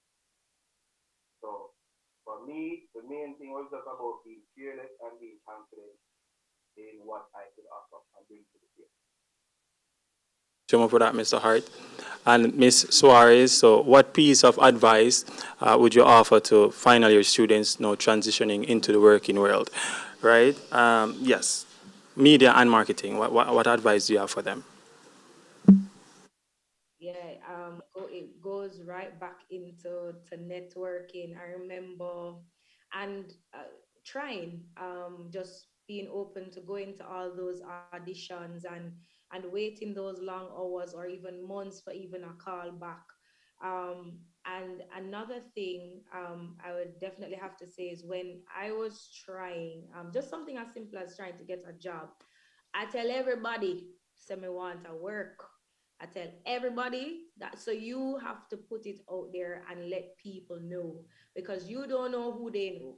You don't know who they might, what kind of information or what kind of opportunity they might be privy to, and that might be able to put you on to something great, and to something big and for your start. And then especially now with this digital age and space, I mean, with the power of social media, you don't need to start at a traditional media house. You have the opportunity, you have all the tools to start wherever you are. So one of the things I'll definitely say is just start where you are, start with what you have, and then you never know who might see you. And then two, just be open to opportunities, be open to trying, and not being afraid to don't limit yourself, and not being afraid to do that. And then lastly, network. Tell everybody what you want to do, because you don't know who might be, privy to certain information or certain opportunities, and they'll be able to put you on. Vision shouldn't be a secret. Ms. Johnson, yes, what advice you have also for the students, transitioning over to professional lifestyle? My advice would be similar to Talia's, meaning, network, put yourself out there and try. I think Tadine also said, volunteer. Sometimes you have to just get up and go out and say, hey, I'm willing. It's okay. I don't need a pay. And you'll be surprised how many doors are open through that. We have a lot of interns, for example, at the lab that are now full-time because they came as interns, not through a program, but because they sent emails consistently. And at one point, you're going to be like, all right, this person is persistent. They want it. They're hungry. Be hungry. I think just like the day when you started UTech and you're probably timid going in, not knowing what that world would be. I know you're at another milestone. Be hungry again to go into the world. I would also say be fearless, take risks. You know, a lot of things don't go rewarded with you being a little quiet. I know people are sometimes introverts, but there are means and ways to do that nowadays with access. You know, put together your portfolio, set yourself apart, and that is through small steps, whether through Canva, like Kadeen mentioned, it's a small space and it's free. Build your portfolio, but try. Ultimately, it's trying and be willing to just put yourself out there, whether that's in work or that's in just socializing. You know, try, and I think ultimately you reap the rewards. Right, so at this time, we're going to take a few questions from our viewers online, right? Right, and these questions will be general for all our panel members. So, and also can be specific. So, viewers.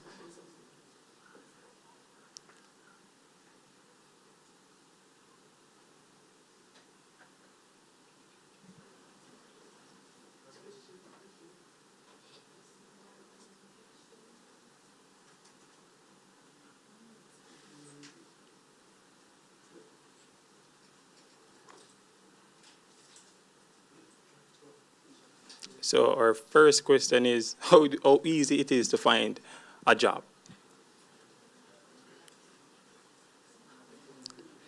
Miss Johnson. Hello? A personal story. I don't think it, boy, I won't say it's easy. I'm not gonna lie, it's probably not. Because you have millions of people born every day and graduating and coming into the space. But the goodness about, or the good thing about digital landscape is that you can start where you are. You don't necessarily need to be employed by somebody. You can become the employer or self-employed, you know, and it might not rein in the profits or the income that you want initially, but it's building your portfolio so somebody can see it. And so you have something to go in with.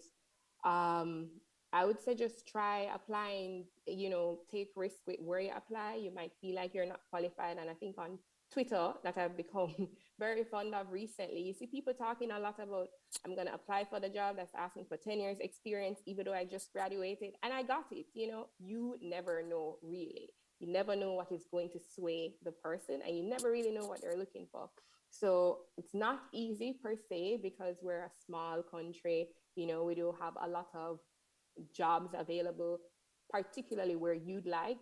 Industries can be saturated, but you can try a different area. You can go outside your comfort zone. You can do a lot of virtual jobs now.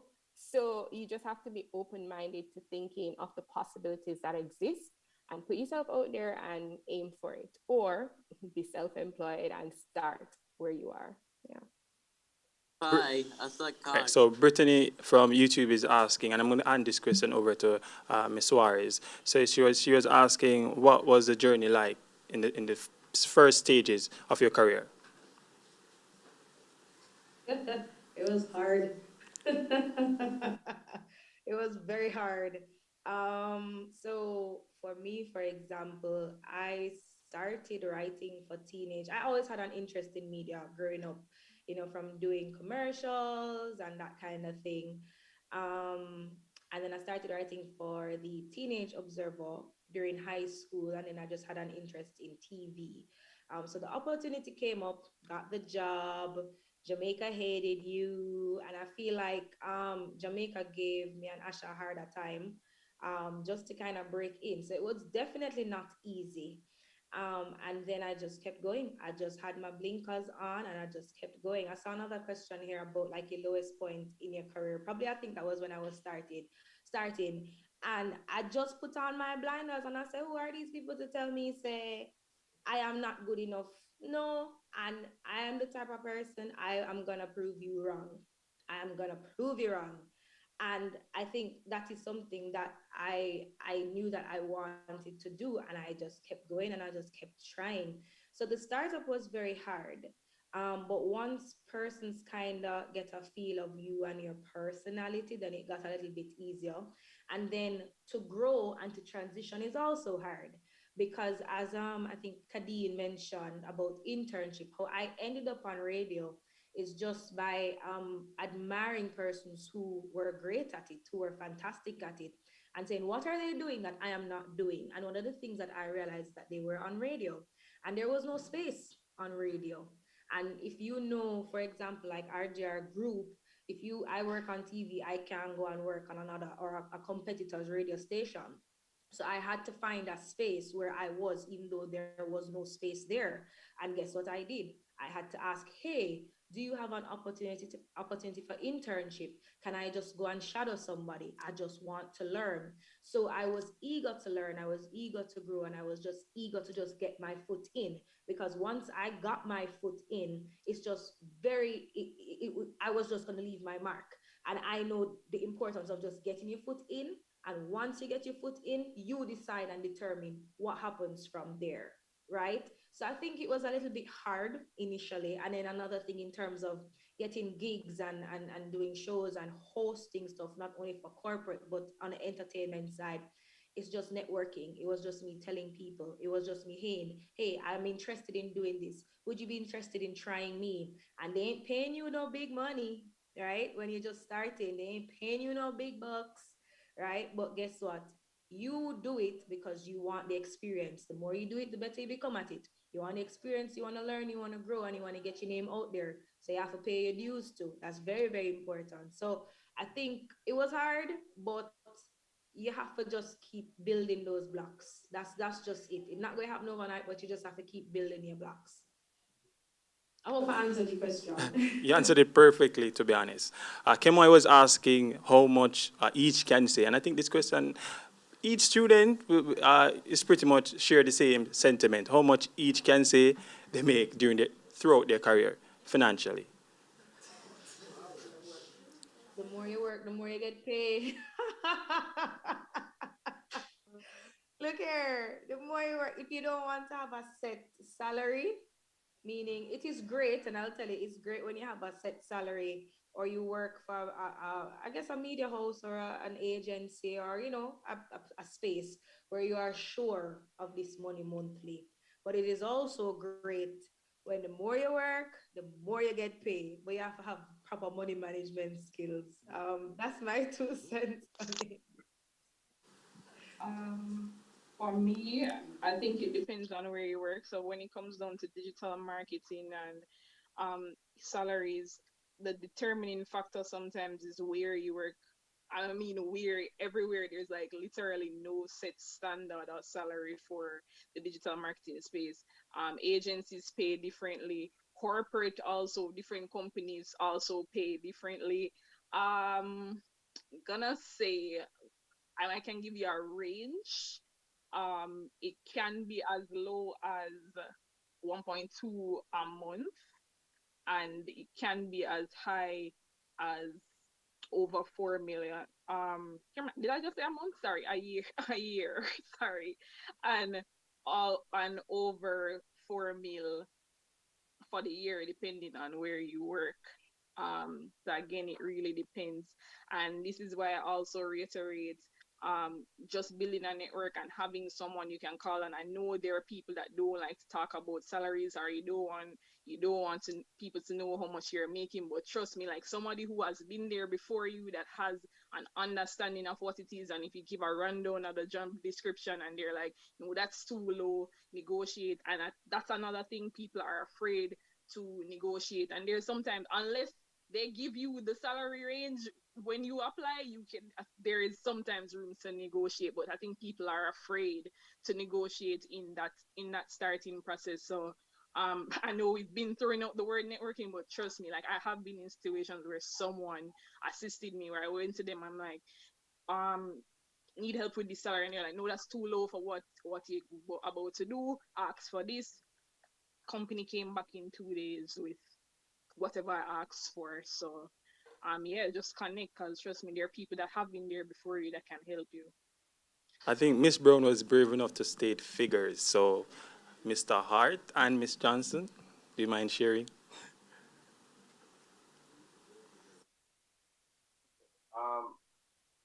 During my time on YouTube, I've seen figures between 10,000 a month and a million a month.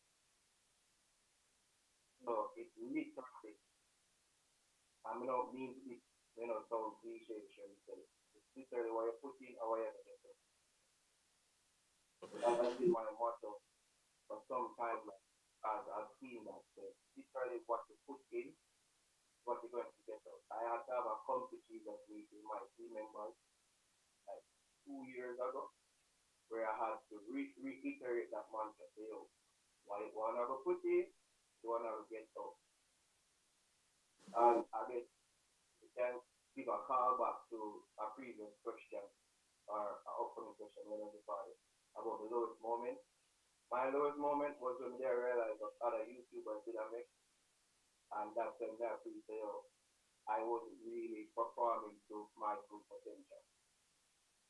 So that was a low point in my life, and at least in doing this. And realizing that there's more that could be done.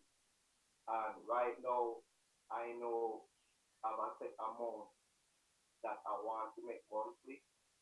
And I know in my mind what I have to do to make sure that it don't fall below that threshold. So for me, it's all about consistency as well, especially in the YouTube space. Like people know how YouTube operates. The pay scaling can be sometimes like this, all over the place. But it's all about being consistent so that you can make a good amount on a monthly basis that will suit your lifestyle and your life. So I'm going to move on with another question. So for Ms. Johnson, right, as a marketer, what can you do to help get a foot in out of college besides internship? Besides internship, I think you can invest in yourself, and that is creating content and putting yourself out there. I think we've all touched on the digital landscape, just speaking of the opportunity that exists. So that's something. Internship is what we use very formally, but there's also the sense of volunteering, which is not necessarily internship, just through networking. So you go to an event, you see somebody, you say, hey, Oreen, I like what you're doing. Can I sit in one day? It's not necessarily a go in every day, but sitting shadow, that is still an opportunity to get yourself out there. Also, just be open to different things, I think. Generally, we want to find a job in our area.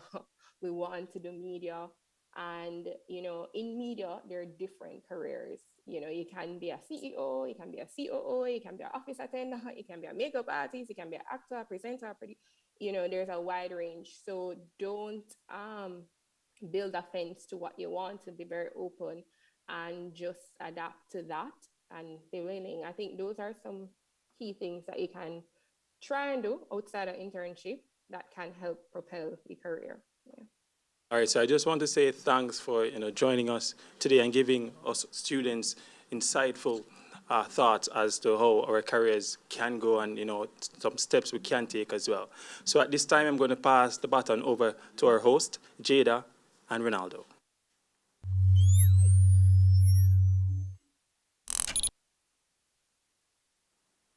Thank you to our panelists. That was indeed an edifying discussion. We'll now throw quickly to part 2 of our table talk, which will be followed by a brief special item highlighting art and poetry from students in varying years of our BA-CAP program.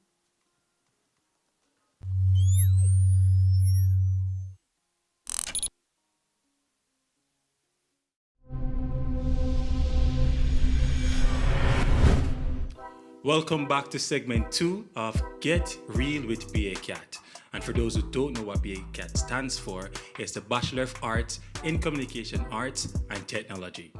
with us, we have 3 more members of the class of 2022. From my far right, we have Najaria Mailer, Aliyah Thomas, and Joel Powell. So my first question, ladies, tell me a little about your media projects, starting with you, Najaria. All right, so my media project is a short film titled In the Presence of My Company. So it's a short film about different mental health issues. So the aim of the short film is to really bring some awareness around the stigma surrounding mental health and to remind persons that they're not suffering alone and others are going through similar things, so they can, hopefully it's a prompt to bring them out of the darkness and to, take steps towards getting help and seeing some change. All right, lovely. Over to you, Aliyah. All right, my media project, it's a short film. It's titled Diary of a Young Adult, Anxiety. So I personally suffer with anxiety, terrible anxiety issues, and I believe that there are others out there in the world that probably are suffering as well, but they have no way to cope with it. So this short film is just to show people that there are ways to cope with it, ways without going to seek professional help. However, if it is at a certain stage, you have to seek professional help. So it's basically a guide on how to deal with it.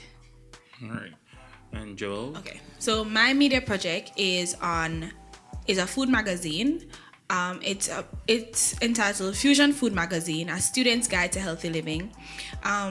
Many a times food is, something that we don't have enough time for, something we can't do because cooking is a life skill that most persons really don't have when coming into college, and most young adults when moving out, they don't have it, and that's what I did my media project on. Right, and I must commend you ladies on your different creativity as well. What are some of the challenges you find with completing your respective media projects? Starting with you, Miss Miller. All right, so to be honest, one of the major challenges that I encountered was availability, because persons are busy, and then I wasn't really paying anyone. I was asking them to come at my convenience, so it was really hard to find persons who could make a schedule around what I wanted to do. So that was a major issue, but worked on it, worked with it. All right, Ms. Thomas. All right, the talent, getting my talent to come on time, because for me, most of my talents are my friends, and as Najaria was saying, everyone has work and getting them to come at my convenience. However, I got them to come on the day, but coming on time, that was my issue. On time. And also you, Miss Powell. My challenge was a bit personal, and I have a struggle for myself. It was when you're doing a media project and things go missing and you lose footage and you have to, say bye-bye to the massive dreams you had. But it's a matter of, compromising and understanding the changes that go through. So I think that was my biggest challenge, just like adjusting myself as the media project evolved to become what it was. All right, so both external and internal factors play a part, right, to try hinder you guys, but we prevail nonetheless, yes. Right? Right. All right, so moving from the hindrances, right, so we're going to focus now on the highlights and successes, right, because there must be positive moments with the neuromedia projects. Starting with you, Najaria. All right, so the biggest highlight for me was the planning stage, thinking of the idea. What is it that I want to create? What is it that I want to bring to life? What am I passionate about? That stage where I was like seeing the idea, you start with an idea and then you have to adjust, come again, because a lot of times what you start with is not what you have at the end. So that stage where I was like, this is what I want to do, and the adjusting of, this is what I'm going to do. It was a really fun stage for me, just coming up with the idea overall and planning and said, this is what I want at the end of the day. Lovely. My highlight was seeing the film take place on all the dates that we set, because you know how filming goes. Next thing you plan for 2 days, it turns out to 2 weeks. But mine, it went on time. Well, as it relates to the date, and having everyone show up. Like every crew member, every cast member, they all showed up, even though they were late. Some of them, they did show up, and that's my highlight. It's a shade for me. My highlight from my media project experience was having to write my own recipes, because I was encouraged to use the recipes I created, and creating recipes from scratch and then using them and seeing them come to life, and tasting the food. You can't be doing a food magazine and taking pictures and all these things and not be tasting it, and if the food don't taste good, oh my god, I can't do it. So what are some of the highlights of your BACAT experiences? Alright, so some of the highlights, I can remember this one assignment we were working on for, I think, one of the writing workshops, where we had to go out to different events or do different things so we could get an article to write. Some of you guys might remember that. So, one of them was we went to a football match at St. George's, right? And that was really entertaining. It was really good to just capture the different images. And then we went to a party. That's the one I wrote on. It was really, really interesting. And I think it was just an overall experience that's been a highlight. My highlight isn't necessarily a thing, it's just the people. I have met some of the most amazing people through this course. I've met people in the field, I've met people in my class, and people who are extremely passionate about the course, about the media industry. I think my highlight is honestly just the amazing people I've met. My highlight is a field trip. It was, I think, journalism processes and practices. Like, that class was very small because it was niche, and everybody there was driven in journalism. And our teacher took us on field trips after field trips. We were always in the field looking the story, and it drive the passion home. I think everybody in BA come in the program with a little passion or none at all, but when you get into the classes and you get to going, the passion comes alive, and I loved that class. Right, so building bonds and living within the lines of our passions, as well as enjoying what we had so love, right, has been the highlight of most of us experience here in BACAT. Thank you again for tuning in to Get Real with BACAT. We hope you enjoyed the show. It was truly a pleasure having you with us, while students from our program spoke about their passions that they have acquired through BACAT, and also their experiences in getting their final projects done. We're not fully through.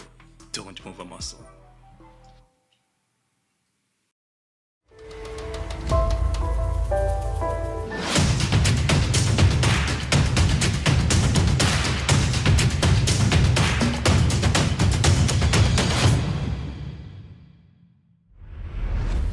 Greetings everyone, my name is Demar Hines, I'm 20 years old. I'm currently a student at the University of Technology, pursuing a degree in Communication Arts and Technology. Something that I like or enjoy doing. A lot of persons don't know, but cooking is actually my first love. In terms of inspiration and how I go about creating ideas, a lot of things that influence me would be preferably the era of 90s, and specifically the era or the genre of 90s hip hop. So visuals from that time I use or incorporate in my work a lot. So like the darkness or the contrast, that's what gives me my aesthetic reading. My inspiration stems from this late photographer by the name of Chi Modu. He did some great work with Nas, Biggie, Tupac, and another late director by the name of John Singleton. He directed, I believe, Boys in the Hood, Poetic Justice, and the emotion from such movies I try to bring across in my work as well. So like, it's not necessarily like happy-go-lucky or pretty, or say it's more dark and moody. Alright, so in my opinion, the biggest tool that you'll need is to try to train the creative eye, like see compositions, angles and all that stuff. And eventually the practice from that, you can apply that to the work that you do. Well, the impression that I want to leave on like persons who see my work is to understand that not everything in life is pretty per se, understand? And that's what I try to show.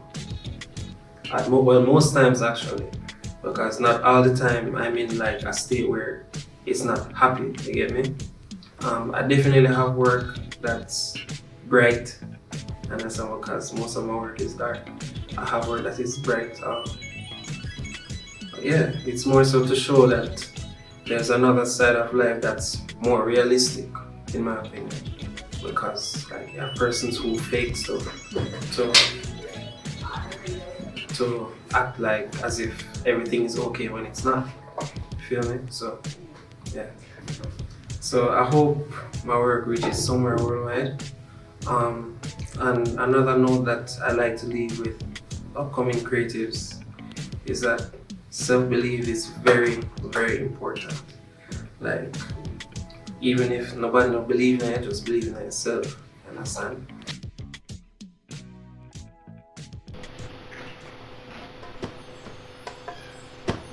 Well, my name is Janelle Birchall. I'm 19 years old and I'm doing a Bachelor's of Arts in Communication Arts and Technology, and I like to write and come up with fake scenarios in my head.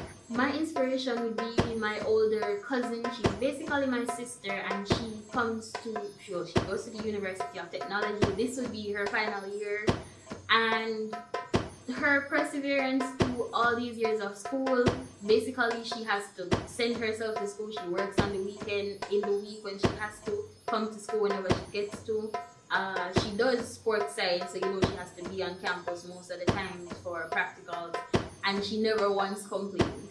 Find your inspiration, find something that you like, write about it. If it's your own situation, write about it. If it's someone else, write about it.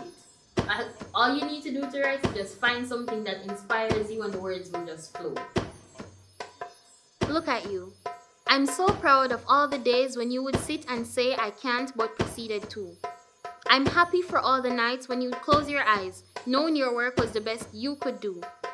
Oh, you try and you persevere, because there is no one else like you, my dear. So allow me to raise a toast to the girl with the puffy eyes from staring at a screen all night. Hold this glass for the tired boy with the tired smile and tired joy. Allow me to raise a toast to the ones that chose to try again. Life is a stringent simulation of trials and errors, of toils and terrors. But you were born with lightning in your veins and a fire in your heart. You told the world with a wail that you will not leave until you have done your part. You gave your best, gave your better, and gave your good to those who understood, and to those who didn't, you proved that you deserve to be here. Oh, you try and you persevere, because there is no one else like you, my dear. So allow me to raise a toast to the girl with the puffy eyes from staring at a screen all night. Hold this glass for the tired boy with the tired smile and tired joy. Allow me to raise a toast to the ones that chose to try again. You are the can in the can, to the will in the won't, and the sailor of your boat called life. You decide where you head, compass or atlas at the feet of your Zeus. You carry your world on your shoulders, and I am impressed and envious of your strength. So allow me to raise a toast to the girl with the puffy eyes from staring at a screen all night. Hold this glass for the tired boy with the tired smile and tired joy. Allow me to raise a toast to the ones that chose to try again.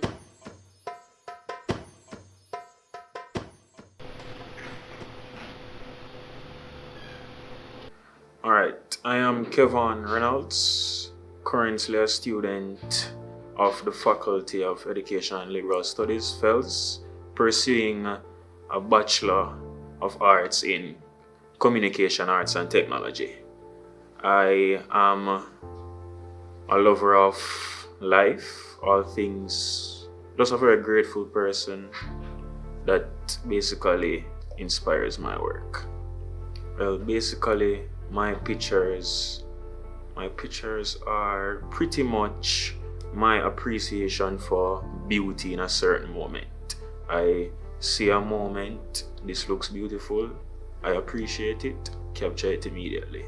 In terms of Mother Nature, well, the aspects I enjoy the most are up in the hills and valleys and also rivers. Rivers tend to have a soft spot in my heart. So yeah, in terms of photography, if you want to do it artistic, if you want to be an artistic photographer, basically find your own style. Do not let the public dictate your style to you. Do not let other people's work dictate your style. Be unique. Add your own touch to it. Keep it. So once again, Kevon Reynolds. My work can be found online on Instagram, best place to show photos right now, at Intox Media 876. That's INTOX Media 876. You can see most of my work there.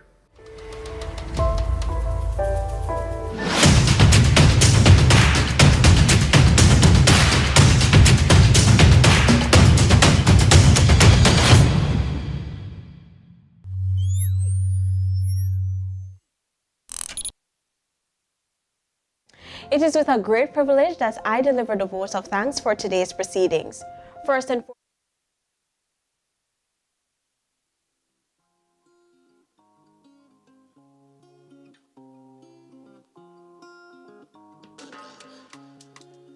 it is with a great privilege that I deliver the vote of thanks for today's proceedings. First and foremost, I would like to thank the Almighty for allowing us to be here and for the event to be a grand success. For our esteemed speakers who brought remarks, the Canadian High Commissioner to Jamaica, Her Excellency Amina Tadakovich, the Public Affairs Officer of the United States Embassy, Mr. Robert Bobby Adelson Jr., the President of the Press Association of Jamaica, Mr. George Davis, we thank you. This year we have framed photographic art done by students in the cohort, which will be sent to you all in short order as humble gifts showing our appreciation. Some of these artworks are currently showing on screen. Thank you for the continued support from our Dean of the Faculty of Education and Liberal Studies, Professor Charmaine Barrett. To our guest speaker, Ms. Debbie Bassoon, our appreciation and gratitude for your support and participation in this event is immeasurable. We thank you greatly for your impactful words, which will forever be etched in our minds. To our panelists, Orain Hart, Talia Suarez, Tashara Lee Johnson, and Kadeen Brown, thank you for your time and valuable contributions. We will also be sending complimentary tokens to you all in short order. Our program director, Ms. Marilyn Facey, the final year cohort, thanks you for your endless support. Thank you to our hosts and moderators, also a part of the final year cohort, Jada Walker, Ronaldo Adams, and Alton Fogel. Thank you to our lecturers that made this event possible, particularly Mr. Joshua Paul and Ms. Megan Thomas, the main facilitators for Communication Studio 6, the module responsible for this all. We are thankful for the efforts of all the technologists, Mr. Haldane and his team for assisting us where necessary. A big thank you to all the final year students who assisted in making this event a reality, whether helping in planning the event or enabling us through the presentation of your project. We say thank you. And finally, to our patrons who have attended to relish in our works of our students. All family members, guests from all over, thank you sincerely for taking part.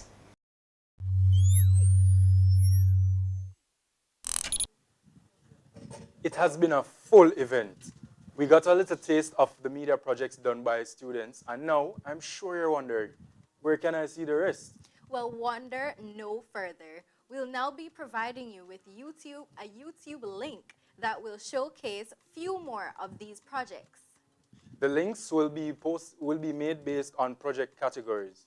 These include films and documentaries, multimedia and campaigns, text and print, and audio productions.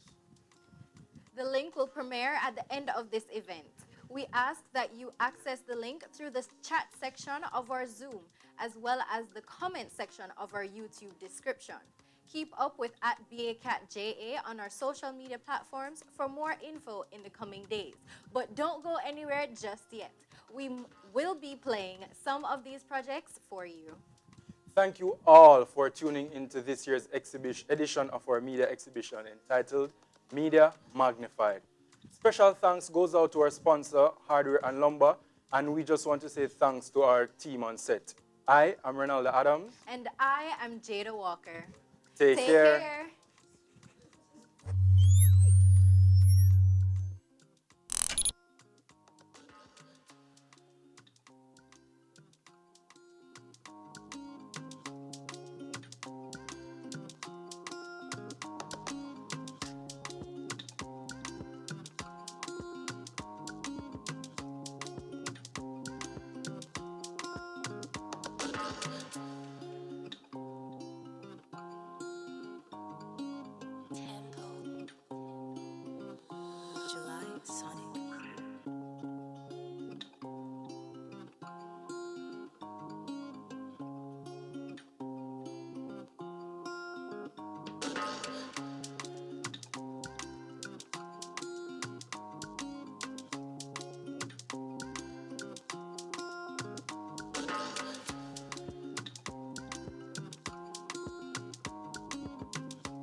Proverbs are short, succinct, pithy statements full of information, full of wisdom, full of wit. And the important thing to understand is that every society has proverbs. And of course, they're usually passed on orally from one generation to generation.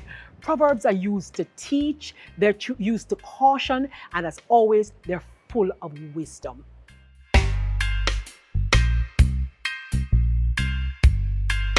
Proverbs are here to teach us. They teach us so much about the society in which we live. So when you take a simple Jamaican proverb like one cocoa full basket. Now, even you as a student, you're doing your schoolwork and you think, God, I have 50 pages to read. And an adult says to you, one cocoa full basket. So if you read one page and then the next page and the next, then you'll get through it. So Proverbs, big element of teaching.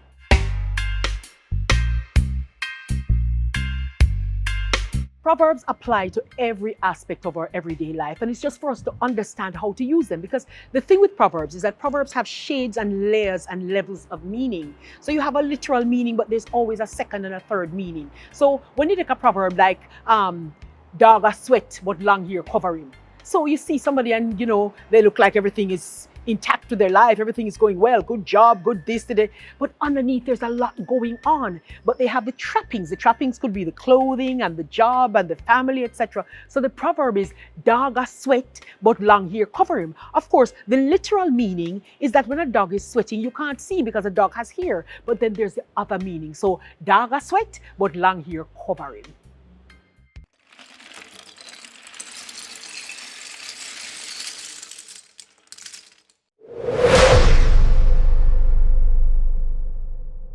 My name is Joan Andrea Hutchinson, and I'm your quintessential Jamaican woman.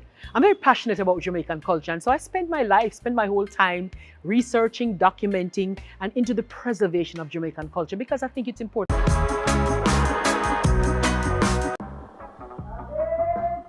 Yes, Grandma?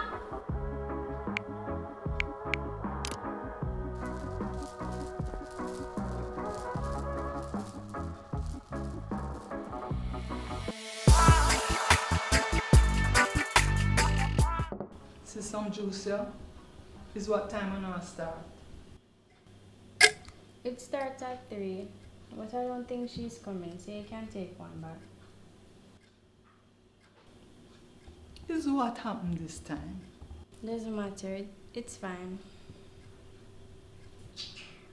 Day in, day out, she take liberty of you. Okay, and? You not learn. I said it's fine though. Every day you do our work for her. Me tell you about that little girl. Okay, but what do you know? Were you there? Just leave it alone.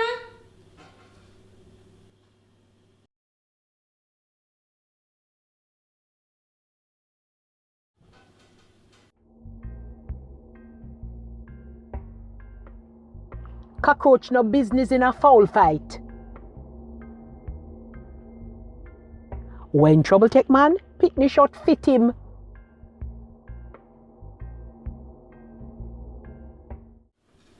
Excuse me. Sorry. Sorry, Grandma.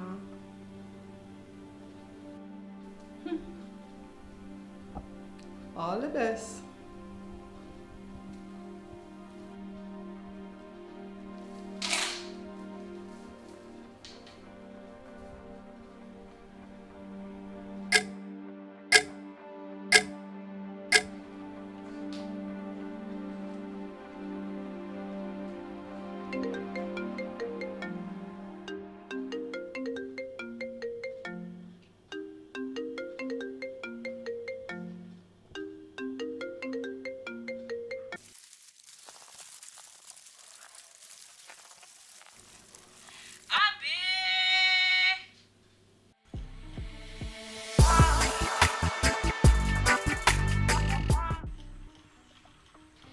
You can't believe say, no, daddy don't bring the money, come give me, girl.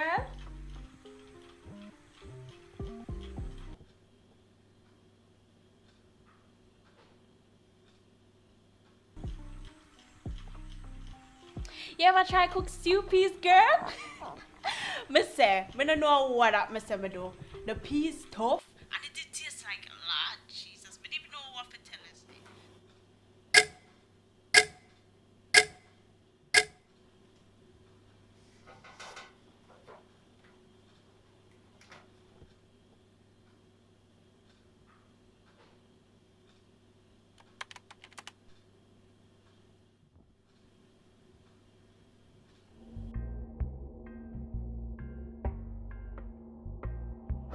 And if you want a tongue make cow no talk. Hey, fire there must tail in think a cool breeze. So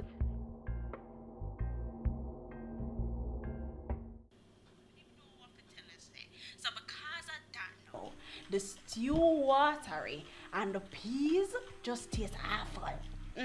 No sir. Are you going to apologize? Come on, girl. You know we're good.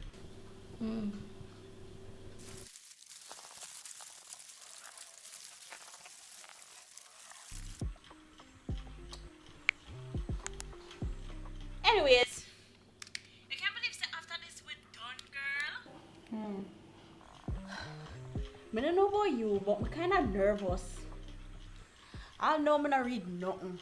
Jody, what you did was very... Selena, go. Why should I? Why not? Where you get from this? Anyways, how long you think this is gonna take? Because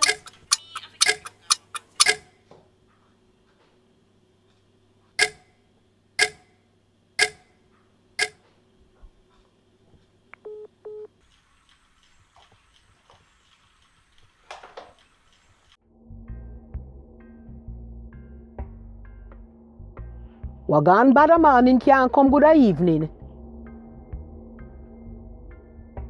Wanty no getty, getty no wanty.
No matter how hard I scrub, no matter how many times I bathe, the feeling is still there.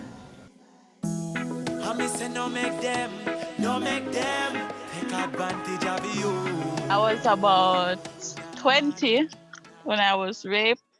I was about age 8 to 10 when I was sexually abused by my grandfather. It happens every summer.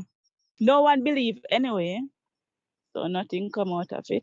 And then once somebody didn't want to go back, and mommy asked me why, and I told her, and she was like, "Sure, the old man now go look for you." And I said, "Yeah, look up at me."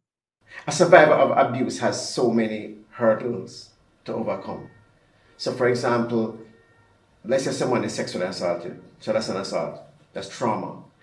Then they need to report it to the police, which means they have to rehash that again. They are to be seen in an emergency room to be examined. They have to go through that again. If you're going to go through the legal process, they would need to speak to a lawyer and go through it again. Then they go to court and go through it again. It's a number of factors that feeds into why we're silent. Lack of education of what abuse is, not wanting to get involved and not feeling that personal responsibility as well in reporting these things that we observe also maintains that cultural silence. and it's important for people to understand this. It's extremely important for people to understand this because it is a fact that many survivors of abuse and assault remain silent for years. Some carry their stories to their graves. There are people who've been abused in childhood who don't talk about it until way into adulthood. And when they do tell their stories now, they're often criticized and denigrated. Even being abused, like getting beaten by my stepdad, and it's just for some pretty things. And mommy come in and just because me not wash him clothes, me get beaten, and then she come in and give me another ass upon it. Box me, kick me, fling me upon the wall. My neck bruise up, my hand bruise up, my hair them black and blue. Because I was a child, but then I didn't have this much knowledge of these things. So I do believe sometimes that it's my fault. So from the physical aspect, you may have trauma to the genitalia or areas around the genitalia, as well as trauma to other parts of the body, because very often sexual assault is accompanied by physical assault. So you may have bruises and what we call contusions, cuts or lacerations, abrasions, and in different parts of the body. All I remember was every summer when I went down for a visit, I was his favorite, and I have to stay back in the room, and he did what he did, and every time he did it, I bled. Just the blood everywhere, and it was like, nothing wrong with you, and nobody tell nobody because nobody not gonna believe, and all of that. So I was like, okay then, I just keep it to myself. There are definitely psychological and emotional signs, so mood swings, anxiety, depression. Um, Persons may seem withdrawn. So those are some of the emotional signs you see. And there are behavioral signs as well. So for example, you might find that children or persons become hypersexed or engage in sexual activities that they wouldn't normally engage in or we wouldn't be seeing before. Basically, I just start get sexually active. I started having sex like at the age of 12. It just come natural and just have sex till I get my first child at the age of 15. And I've been struggling since, and now I have all of 6. I just have to take whatever happens. Daddy, don't touch me there. I'm gonna tell on you one day, I swear. Can't you see I'm scared? You're supposed to be my father. Ooh, Daddy, don't touch me there. I'm gonna tell on you one day, I swear. Can't you see I'm scared? You're supposed to be my father. There are still gaps, there are still limitations in how the police handle cases of sexual abuse and sexual assault. The police has to be more sensitive, and not just to female victims, but also to male victims. Because again, it goes back to how can you have a man being raped? How can you have a boy being abused? I was assaulted. I was just a little boy, I think it was around age 7, 6, thereabouts. At the time, my mother was talking to somebody who had kids. He had an older um son. He would babysit me every now and then, or at least be at the house present. One day something happened, like by something, and he touched me in places that was not necessarily appropriate. Um, Fondling, heavy petting, oral. Even though I know that it wasn't necessarily rape or anything, it was not something that was by choice. So at times I felt highly disgusted with myself. At the time, like shortly after it happened, I developed early suicidal tendencies. Bulgari is rape. Grievous sexual assault, where that's the penetration with objects, fingers, tongue, all of those things. It's also rape. And whether it's done by male or female, all of that is rape. If our parliamentarians and our lawmakers would come together and realize that sexual violation is rape, then we can have a better understanding of how to protect the citizen and how to change rape culture.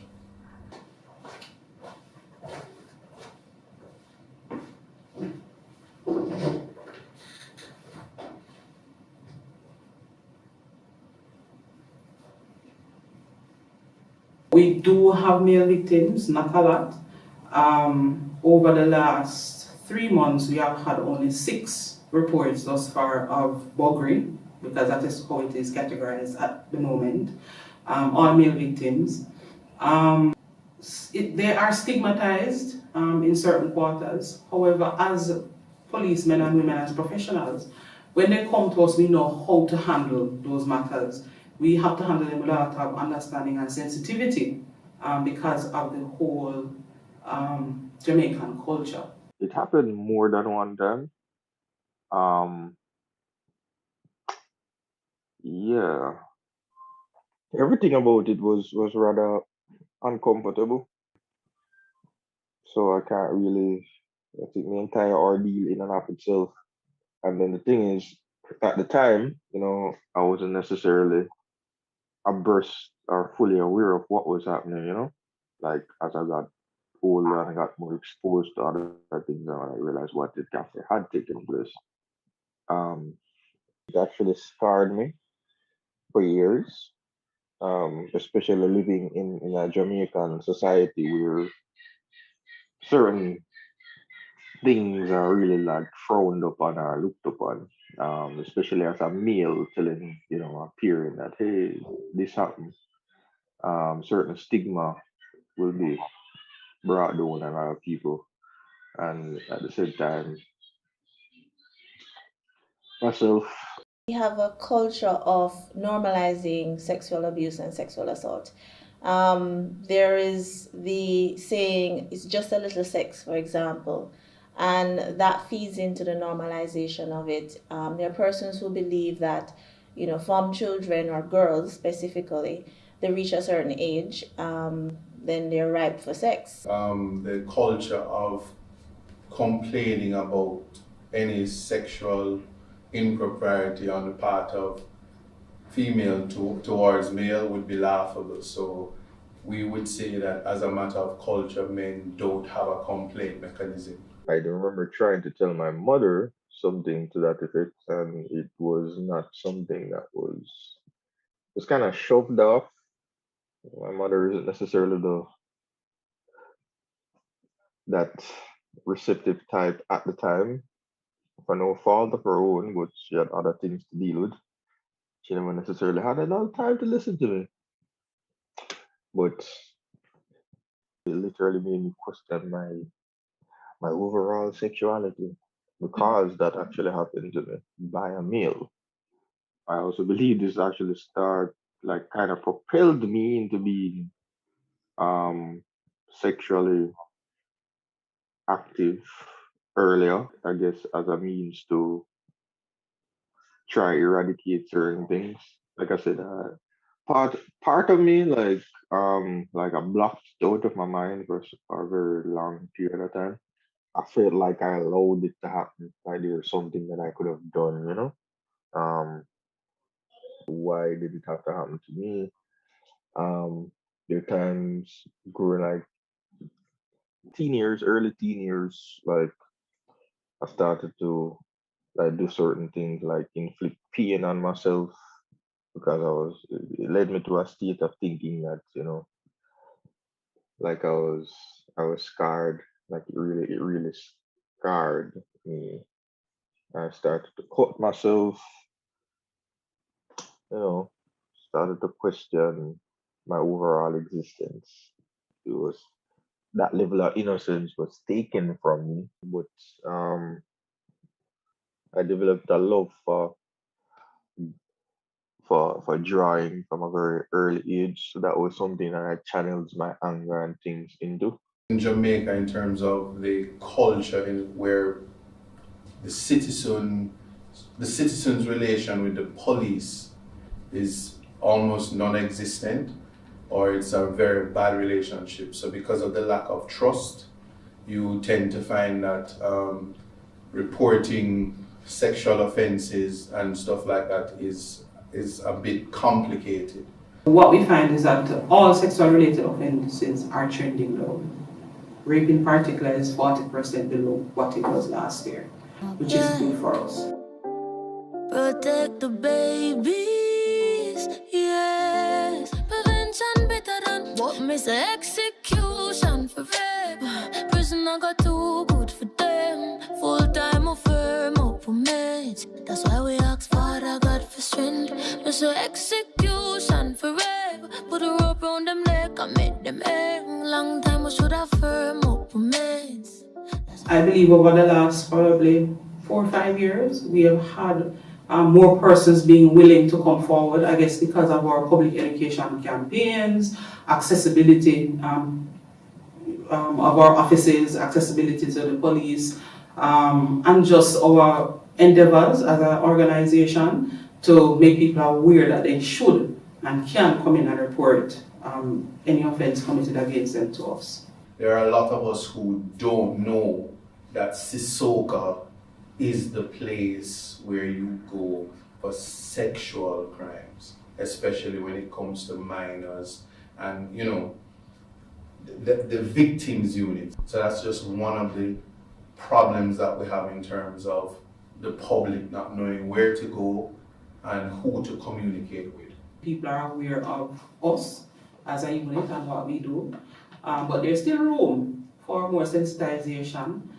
being mindful of the fact that we, you know, what we do is sensitive. And even how we define sexual violation, we are way behind our Caribbean brothers and sisters. If our Sexual Offences Act is not taking account for that, then you're failing our society. I think religion plays part of that role as well, because there's this concept of women submitting to their husbands, wives submitting to husbands, although it's mainly the man is the head of the house, the man is right to do this, a man carry his wife. Marriage understood to be that when there's a union, you and your wife is one, so you can't rape yourself. So unless you're separated, the divorce is there, you have an STD, you can't rape your wife. The law's failure to protect each and every citizen, to have equality before the law, equal protection by the law. The statistics is not real because one, the reporting mechanism is problematic. All right, so when the complainants or victims come to Sissoko, they are first engaged in our reception area where we do a pre-interview to determine whether or not it is a report for us, or to determine the nature of the report really. If it is a report that requires our investigation or the use of our investigative skills, then we move them to the interview rooms, which are fairly private, where the investigator can record statements from the victims and any potential witnesses that are available, parents, guardians, siblings, if they are here and available, after which the file is compiled and then submitted to the court. I believe the conviction rate is fairly good.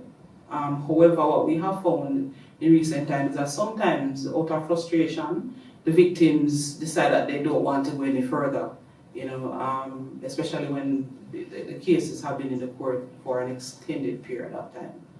The conviction rate in Jamaica is not something to brag about.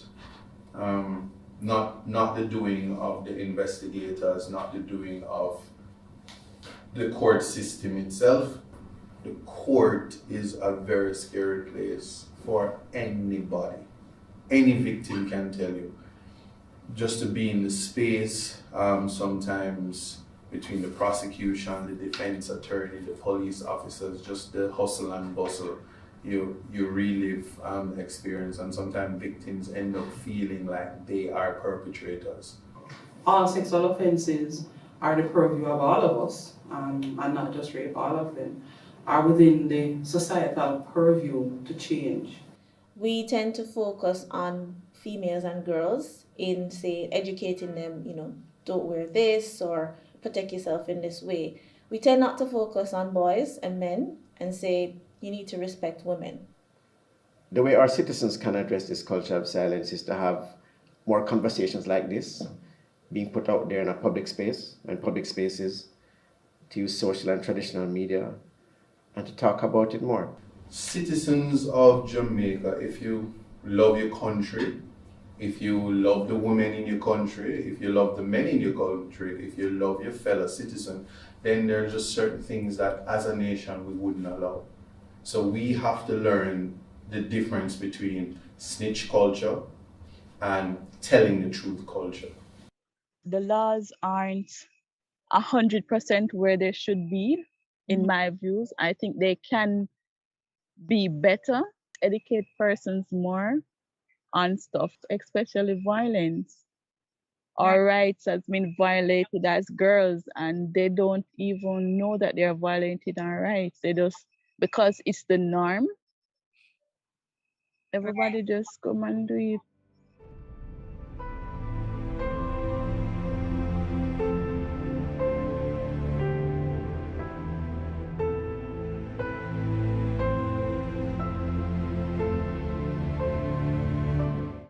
Excavating the issues within. Another visual comprised of audio poems complemented by illustrations and motion graphics, all telling a tale of depression, loneliness, and triumph. The expectations of a woman. How can the gears shift when people rarely lend you a listening ear? How do you disguise mental tears that can never be swept away? How do you cope when shoulder carries all the stress every day? I do it, for I am a woman. I am a woman, strong but not immortal, smart but not without mistakes, fearless but certainly not perfect. I should stay centered and grounded on my best behavior, but if I say how I truly feel, what would then be said about me? I would be seen not as a female but a troubled bee, nagging, enraged, and full of what is often referred to as controversy. I would be seen not as a trying woman clawing her way through the depths of life, but as a problem to be solved and looked on with disgust in everyone's eyesight. I would be seen not as a female struggling to calculate her way out, but as a machine that powers her way through. I would be seen not as a warrior fighting battles in need of help, but a damsel in distress. But what if I'm not? What if I'm like a lion? My bones are soaked in courage and the will to conquer I have. What if my hands are hardened claws built for tearing apart adversity? To all those in doubt, we can overcome. We can all shed the old and like a new phoenix re-emerge. We're all capable of conquering these preconceived notions constructed by society. We can all be that shining star seen from even the edge of the galaxy. I am a woman, perfectly imperfect, I try. While the walls keep closing in on me, while burdens keep showering me, I am still a woman, imperfect, but worth it. Fragile, but not a waste of time. I am a woman.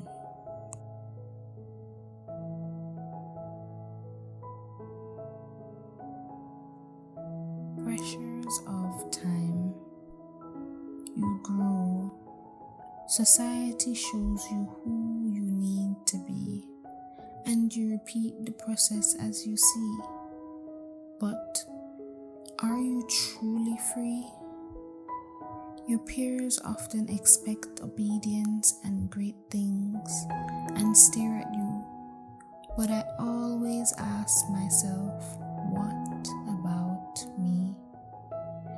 You journey through youth, and as your eyes get a glimpse at the path, Shackles of popular opinion commandeer your direction. For no matter your gender, you are shackled by age. The age to fail, the age to learn, and the age which your success ought to be. With each breath and every action, there is tension in the air. There is a lingering doubt, and there is sadness creeping through the cracks of the ceiling you are expected to reach. If failure has an age, how do you know? Why am I pushed to outdo the rest when I have barely stopped to breathe? Why am I pulled towards this when the path might not even be for me? Comparison is the killer of all dreams, yet all I ever get are questions and compared to people that aren't me. All I am asked is the age I am planning to be. Big and successful, accomplished and finished that degree. Have it all and figure it out, and to have a partner present and next to me. It's all a mystery, but we're always caught living a lie. Strangled by the opinions, strangled by all the work, strangled by all the stress to accomplish goals by an exact age and time. We grow, they show. But what do we really want to see? What sparks your interest? What unearths your desire to be? Neither successful nor wealthy. To be not a part of a group or organization, but you. What inspires you to be you? What puts a smile on your face when you're happy? What reason do you have to push through the struggle and overcome? Hold the answer close, for this is your rock. It's your meaning. It calls for you to be great. No matter the time, struggles, or opinions, all you have to do is believe it and wait.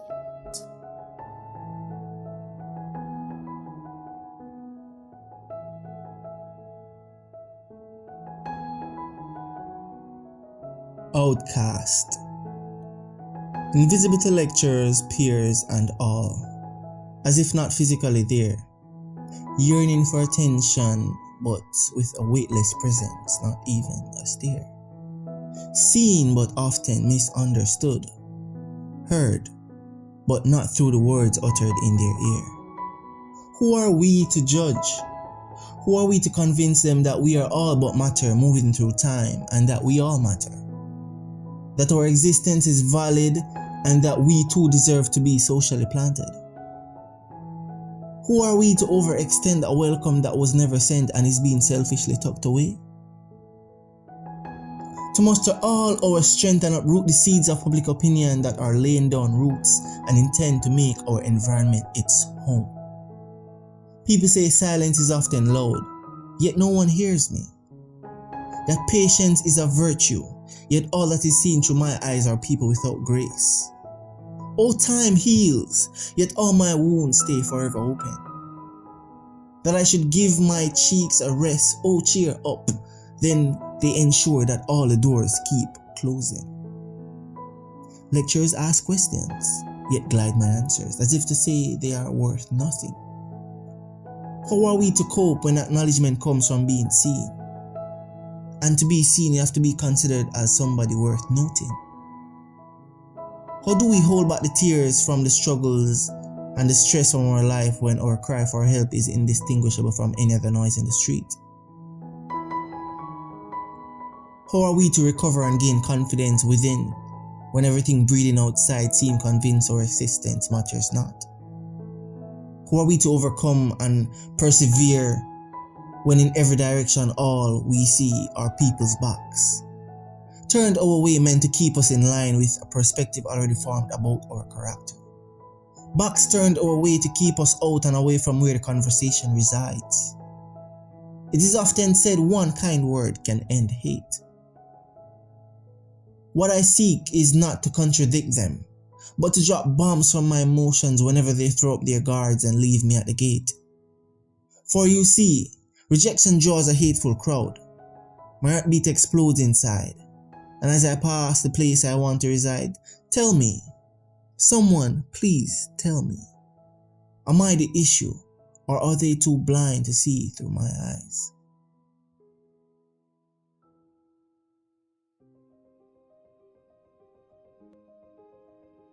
Patience. Why do I have to be patient in the face of adversity? What do I get to have patience while living my life daily? We stay patient in the face of harsh words, while being ridiculed by this harsh world. We stay patient in spite of the troubles faced. We stay patient because we search for that one encounter that may change our fate. To heal the wounds inflicted on the mental battlefields. We stay patient not to conquer, but to crumble doubters of our faith. We are but a fraction of this world, but to be patient is to reveal all. The secrets, to reveal the figures in the depths of the deepest shadows, to reveal your truth along with others. Who you are really, and give others a better understanding of that truth. It is said patience brings healing and grants mastery of life. But ask yourself, are you worthy? Are you truly patient in the face of adversity? What do you really get for being patient with each passing day? True patience comes from love, from the acceptance of one's reality and the reality of those around you. True patience comes from accepting that for some you may never find that common ground. But to thrive, you must coexist with those by who you know you are despised. To be considered truly patient, you have to be willing to let go. To fight for not just your future, but yourself. You have to be willing to fight for your mental health. To fight when times are hard and the only path is forward. To be patient is to be critical of one's self. To ask yourself what no one else will. Are you ready to be accepted and not misunderstood? Are you ready to take on the world and leave all the negative thoughts behind? To be the son, the daughter, the man, woman and director of the orchestra we call life. Are you?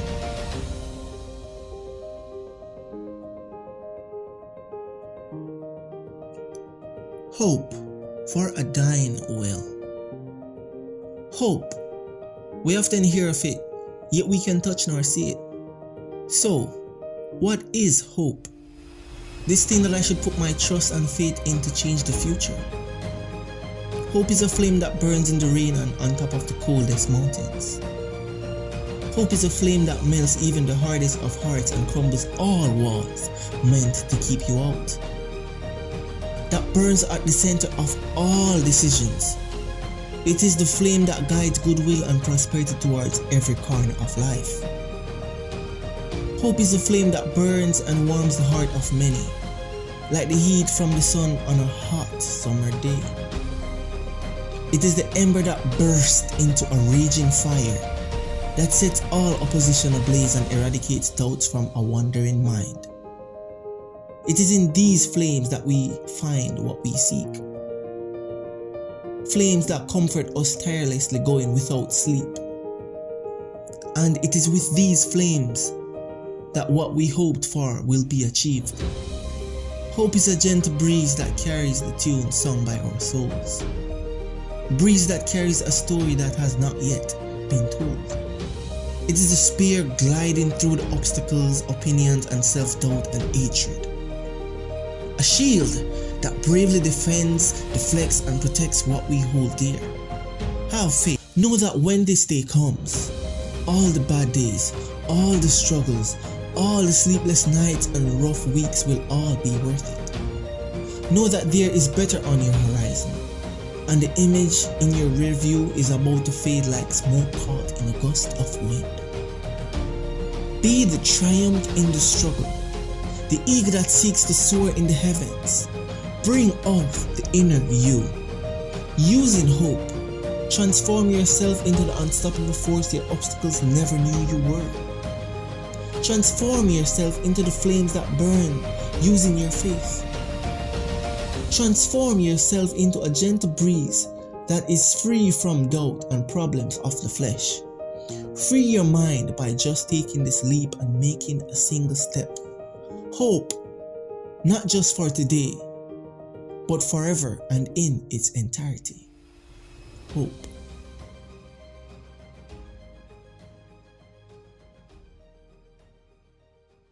You have just heard the 5 poems within this audiovisual. Expectations of a woman, pressures of time, outcasts, patience, and hope for a dying will. Think how you act. Wonder how a person might feel. Extend a listening ear. Extend a reaching hand. If you or anybody you know are currently depressed, find your voice, seek help. Get help today.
I got into the art form of dancing when I was first introduced by my music teacher in one of her classes. She always encouraged us to dance during her sessions, and I suppose she saw something in me, and she urged my mother to enter me into a local talent competition.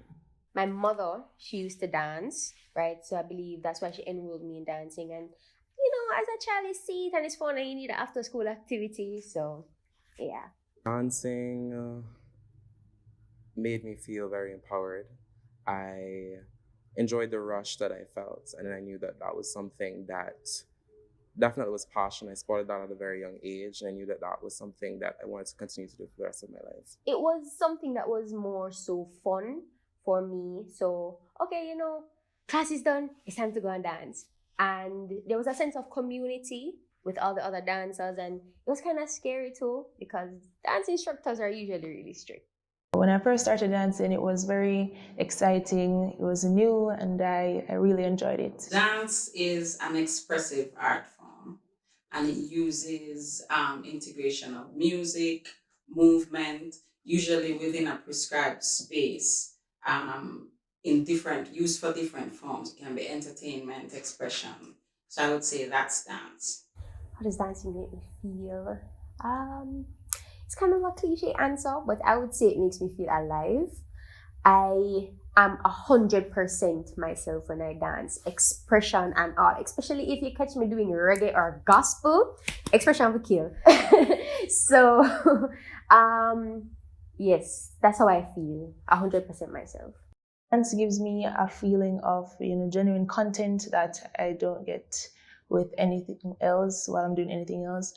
And also it helps me just express how I feel with others, and I'm able to like convey different ideas and stories and characters to an audience. I dance, I feel the thrill.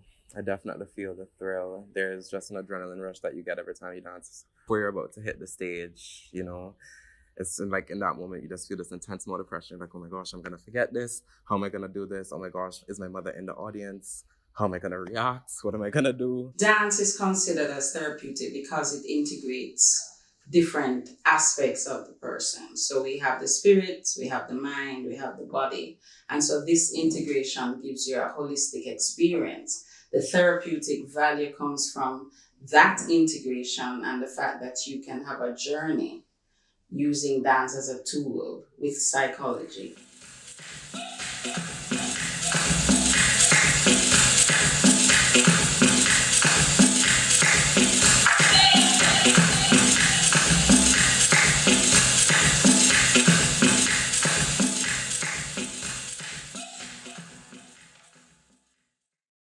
I was in a really, really toxic friendship. And when you know how it go, but them don't know say you know how it go.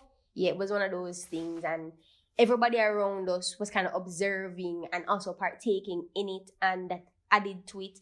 That kind of crippled me in a sense, and maybe not want to be around those group of people anymore. And to be honest, I'm glad I had danced. So that was the time when I was in cadets as well, and I was a sergeant, if I remember correctly, and also the drum major.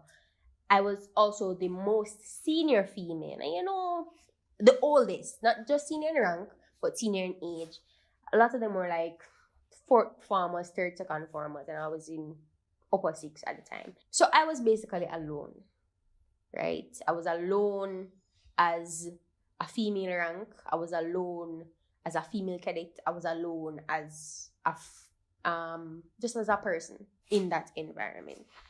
And being on camp and leaving to go to dance rehearsal was literally a breath of fresh air for me. I was able to see a whole different group of people who were excited to see me, who were interested in the same things I was interested in. You're now just a part of my life. So just being able to literally fellowship with other people, we pray together and stuff like that, it was a whole new world for me. And I really appreciated being able to do that. Anything therapeutic speaks to a process of applying psychological, counseling, clinical interactions. And so dance movement therapy would be the use of dance as a tool to move somebody through a therapeutic process to help them resolve whatever concern or issue there is. I think maybe during my high school years, just feeling alone sometimes because I wasn't very expressive or talkative. So I feel like I was always to myself and just like a loner in a sense. And I feel like my dancing really helped me to just cope with that negative feeling sort of, and to just help me to maintain a stable mental health.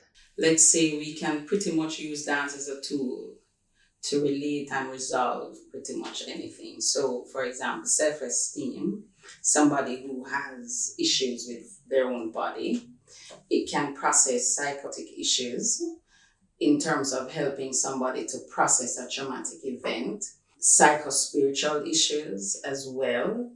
If you've had an experience and you may not even have talked about it, and you have deposited or integrated this experience somewhere in the body, you might save it under your arm, you know, in the back, anywhere. So when you go through the experience of movement, even without words, it may allow you to release the energy of that traumatic event.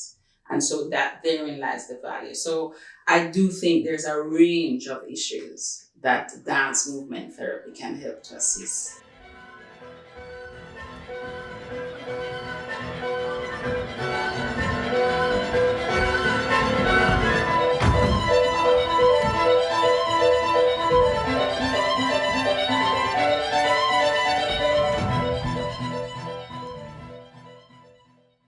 There were many times in my life where I decided that I no longer wanted to dance. However, I would say probably the most drastic time where I didn't feel that I wanted to dance was after I had experienced some bullying to a large extent as it relates to being labeled about my sexuality. And I think I was around 9 at the time. And it was very disheartening because at that time I hadn't even considered my own sexuality and how that related to dance. So being labeled at such a young age, it was just such a disorienting experience. And I didn't even feel that I had the freedom to, you know, define my own sexuality and choose who I wanted to be. It was almost like it was chosen for me. So that was very uncomfortable at the time.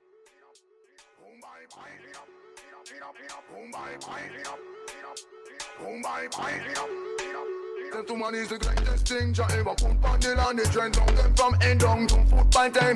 We them a promote something wrong. Woman hug up, we have to sunshine. One much bantan the day. That will get you in a competition. That's all take them. What a ball time. Kick over, jump on one pam.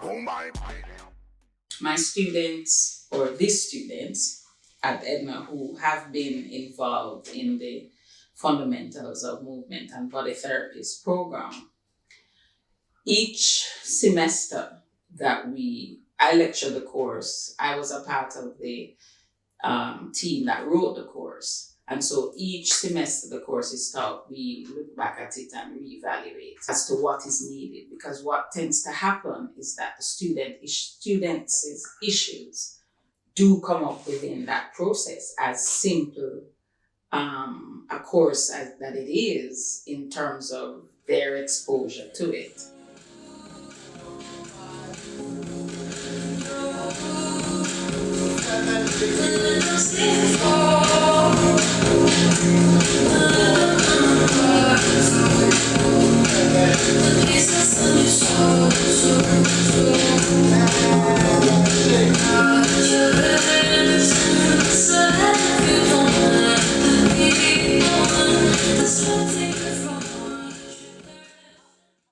I'd definitely choose dance instead of speaking with a psychotherapist. I think it's just easier for me personally. Like, I like performing arts and anything artistic, so I feel like just naturally I'd want to choose that option because it just makes me more comfortable and it will be easier. I think like better results would have been yielded because it just makes me comfortable like that. You are not a dance therapist unless you have a master's degree. So if you have a bachelor's, you will have to have or do a master's training or some level of integration of a master's program to be considered a DMT.